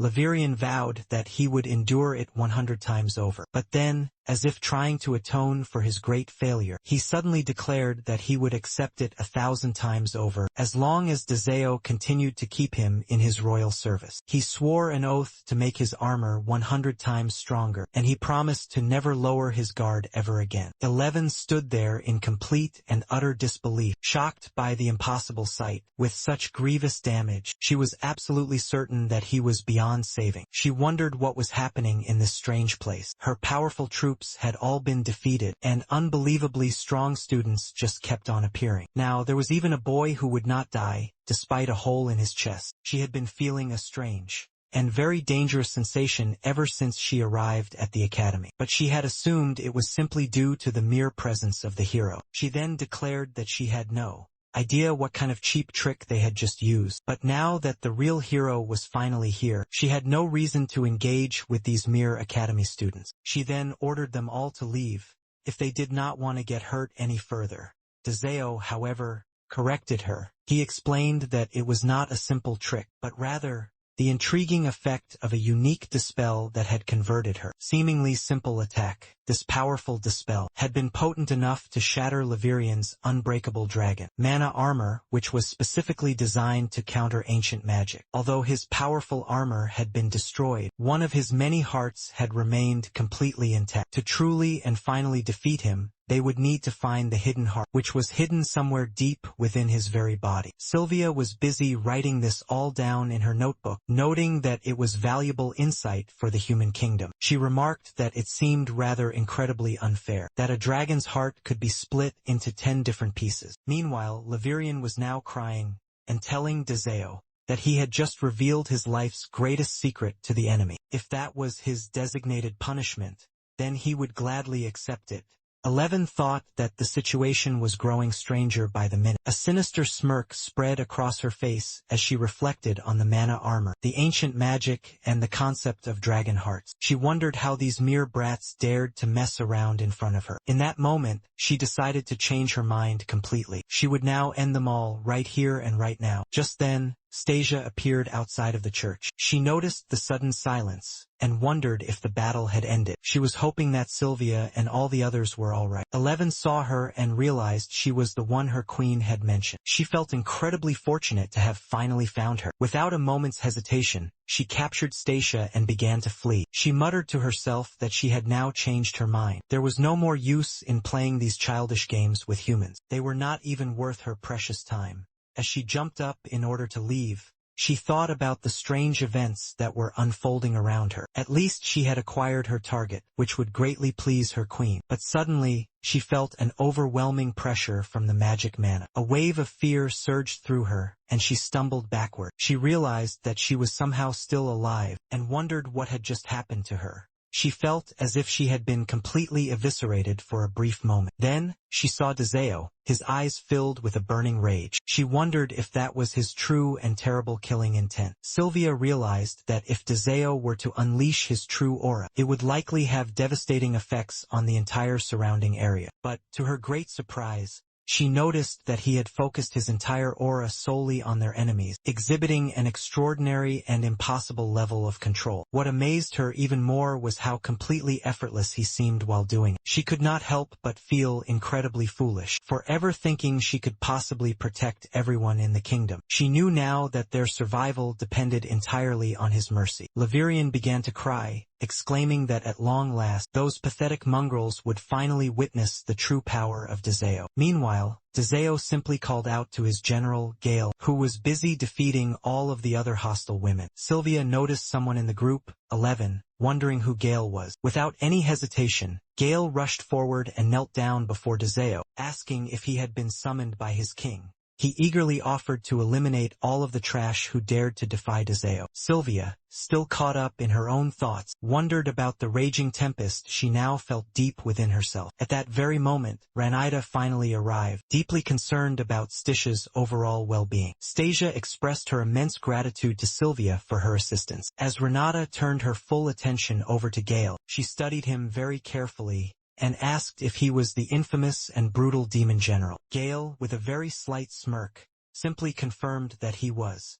Then, to everyone's complete and utter astonishment, Lavirian transformed into his powerful demon form as well. He declared with immense pride that he, too, was at Dezeo's service. With a confident and arrogant sneer, he turned to Gale and announced that there was nothing Gale could do, that he himself could not also do. Lavirian then urged Dezeo to give him his orders as well. Renata, still very much puzzled, asked who this Lavirian person was. Irritated by her ignorance, Lavirian snapped that he was the first general, making it perfectly clear that his position and power were second only to Dezeo. 11 was shocked to see both the first and the second demon kings, generals standing right before her now.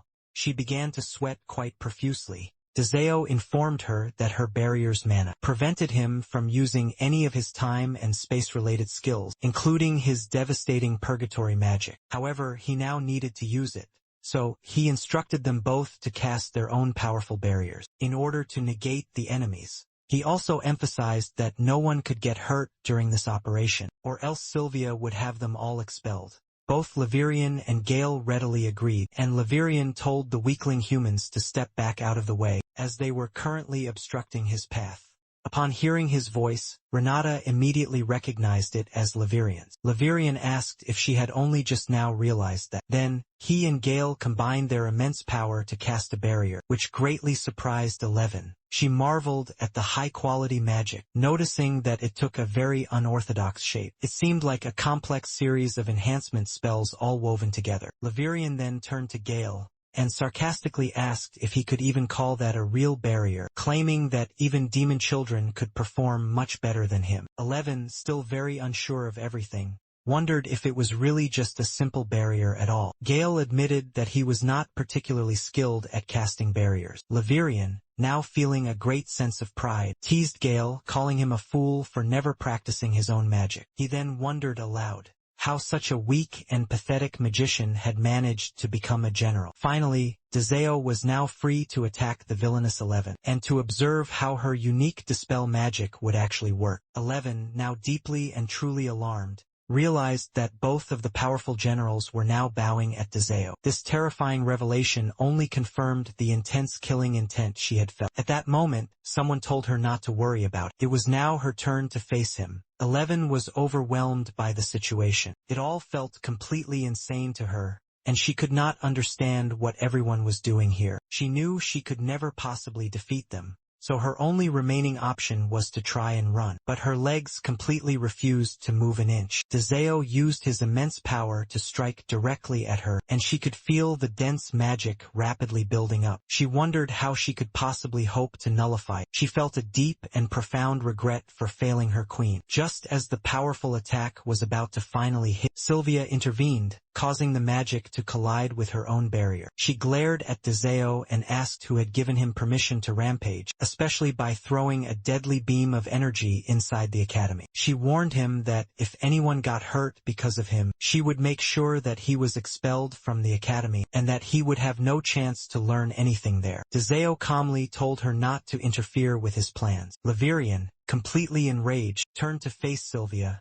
demanding to know how she dared to strike at his king from behind. Dezeo reassured him that it was perfectly fine, and that he would use his bare fists now instead of his magic. Sylvia, seething with rage, muttered that she had thought the enemy was already finished. Suddenly, a mysterious woman appeared, and for a single moment, Sylvia believed that Dezeo was about to deliver a fatal and final blow. She wondered who this mysterious woman was, as her entire magical aura had completely shifted. As she studied the powerful newcomer, Sylvia realized that the woman was not a demon. Her strange ears were unlike anything Sylvia had ever seen before, and she could not seem to place her race. Stasia spoke up, explaining that the woman was a Nephilim. Sylvia, completely stunned, recalled the ancient race of half-human, half-angel beings, wondering aloud if they had not already gone extinct. The woman revealed that Dezeo had planted a remarkable time and space spell directly on her own body, a spell that was capable of reversing any damage done to it. She guessed that her own child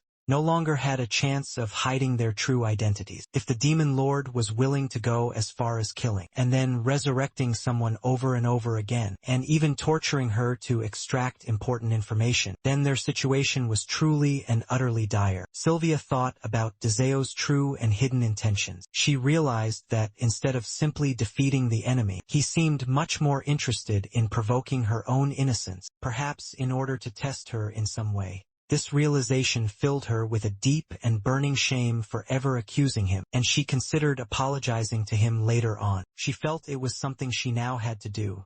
Dezeo, however, reflected on his own calculated actions. He had used the repeated deaths and resurrections to gauge the absolute limits of her strange dispel ability. It had been a very long time since he had been interested in anyone else's unique skills beyond the hero's mysterious and confounding love power. He then called out to his general, Laverian, asking if he had analyzed her dispel skill in the most detailed manner. Laverian proudly confirmed this, stating that as long as he could cast his own spell directly on her body, he would now be able to do so.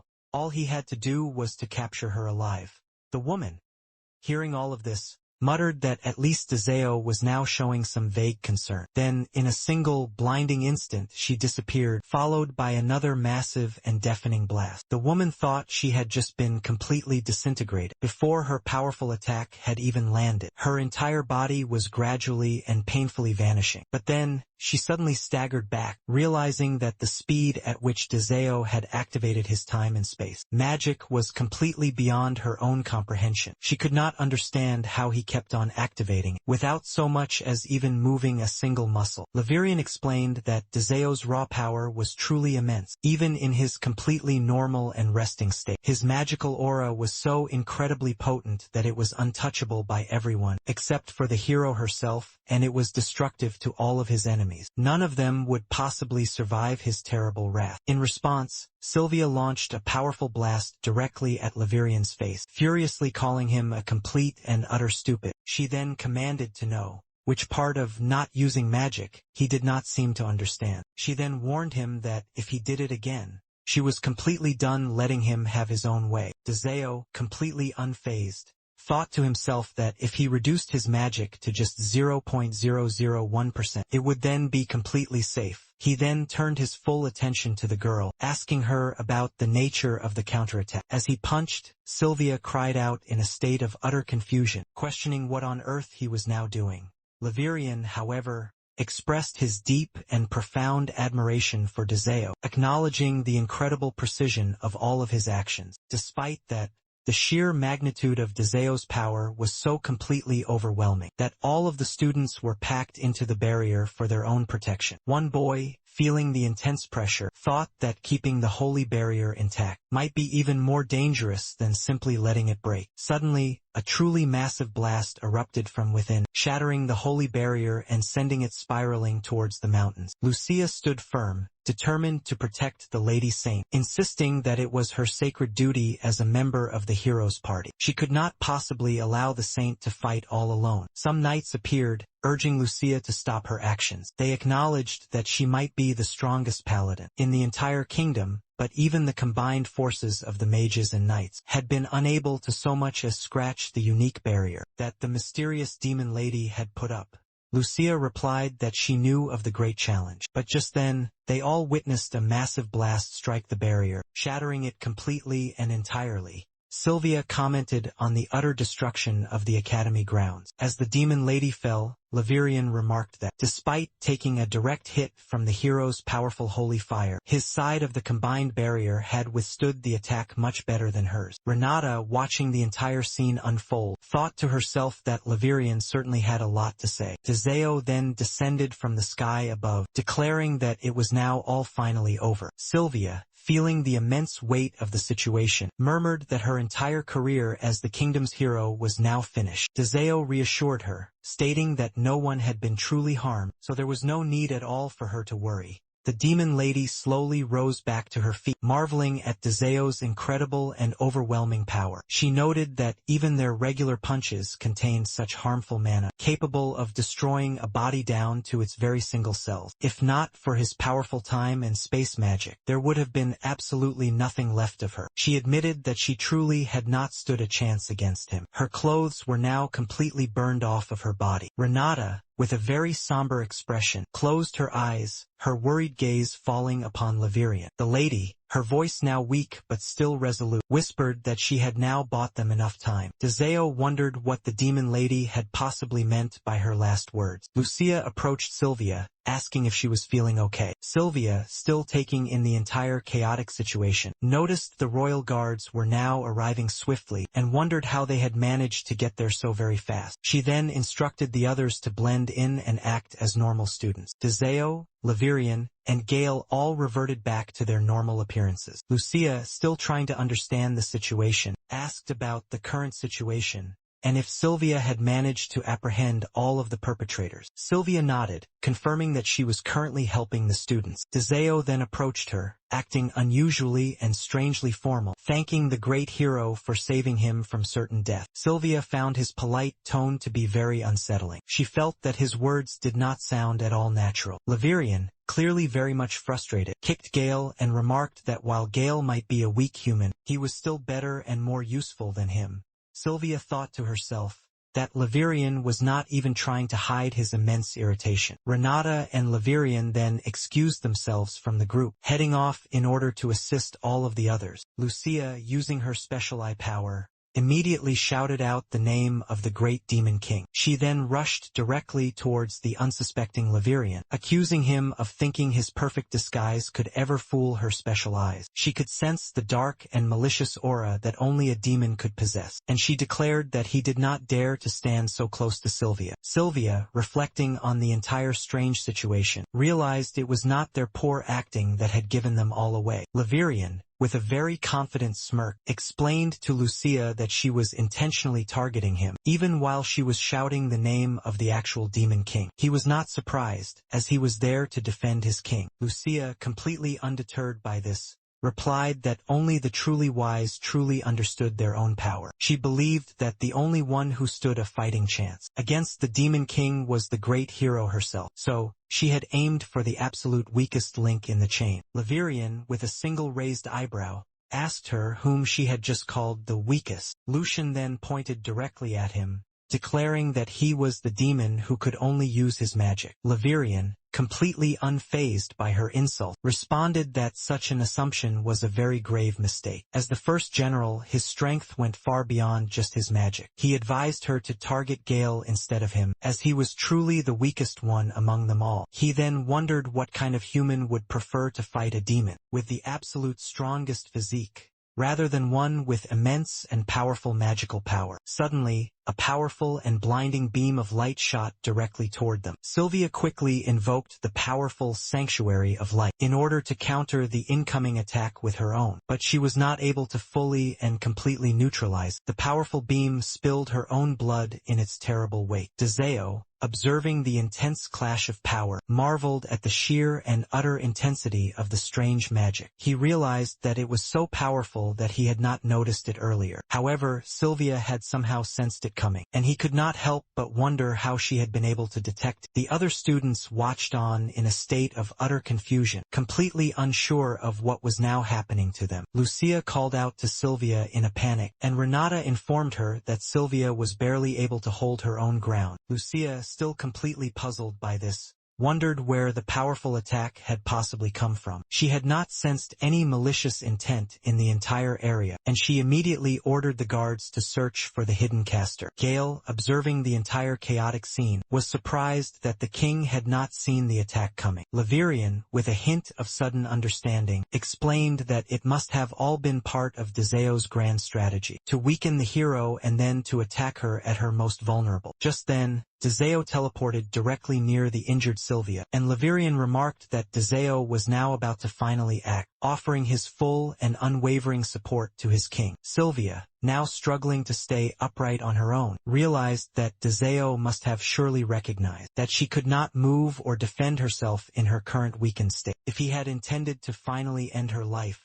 she asked him to please spare everyone else there, certain that he could surely do so. Dezeo, however, hesitated for a moment. He admitted that he was not there to end her life, but rather to observe her strange magic more closely. He needed to understand exactly how it all worked. To her complete confusion, Dezeo then took both of her hands in his. She instinctively asked him to please stop what he was doing. Ignoring her weak protests, he held her hands firmly, using his power to generate a massive surge of lightning. Laverian, watching the entire strange scene unfold, remarked that this could very well be the end of the human kingdom. Lucia, however, urged him to watch the scene very carefully. Sylvia, still unsure of Dezeo's true and hidden intentions, asked him what he was now doing. Dezeo replied that he was simply using the safest way to repel the powerful attack. Through their previous and bizarre body swap experience, he had begun to finally understand the way her magic actually worked. With this new knowledge,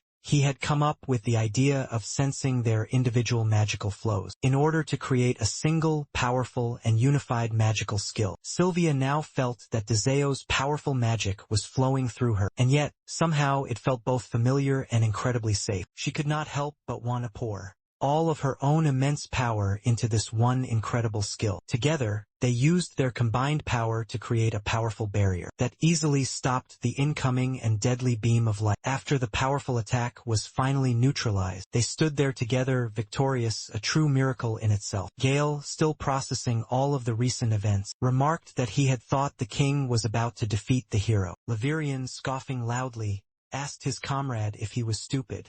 He reminded him that the archenemy had to be faced down fairly and squarely, and that he alone truly understood the king's hidden intentions, and that he was truly number one. Sylvia, breathing a very deep sigh of relief, mentioned that the plan had worked and that now everyone was safe. Dezeo, still holding onto her delicate hand, commented that their combined skill was truly and utterly magnificent. Sylvia, noticing that he was still holding onto her hand, pulled it back from his grasp, feeling slightly flustered. Dezeo explained that she did not seem to be fine yet, so he had been simply helping her to stay afloat and on her feet. She quickly responded, urging him not to underestimate her at all. It had all happened so very fast, and she had not had the time to use her powerful buff skills in order to enhance her strength. Dezeo, with a very confident smirk, complimented her magic once again, asking if she did not think it was a good thing that they had exchanged bodies. Before Sylvia, now fully and completely aware of the strange implications,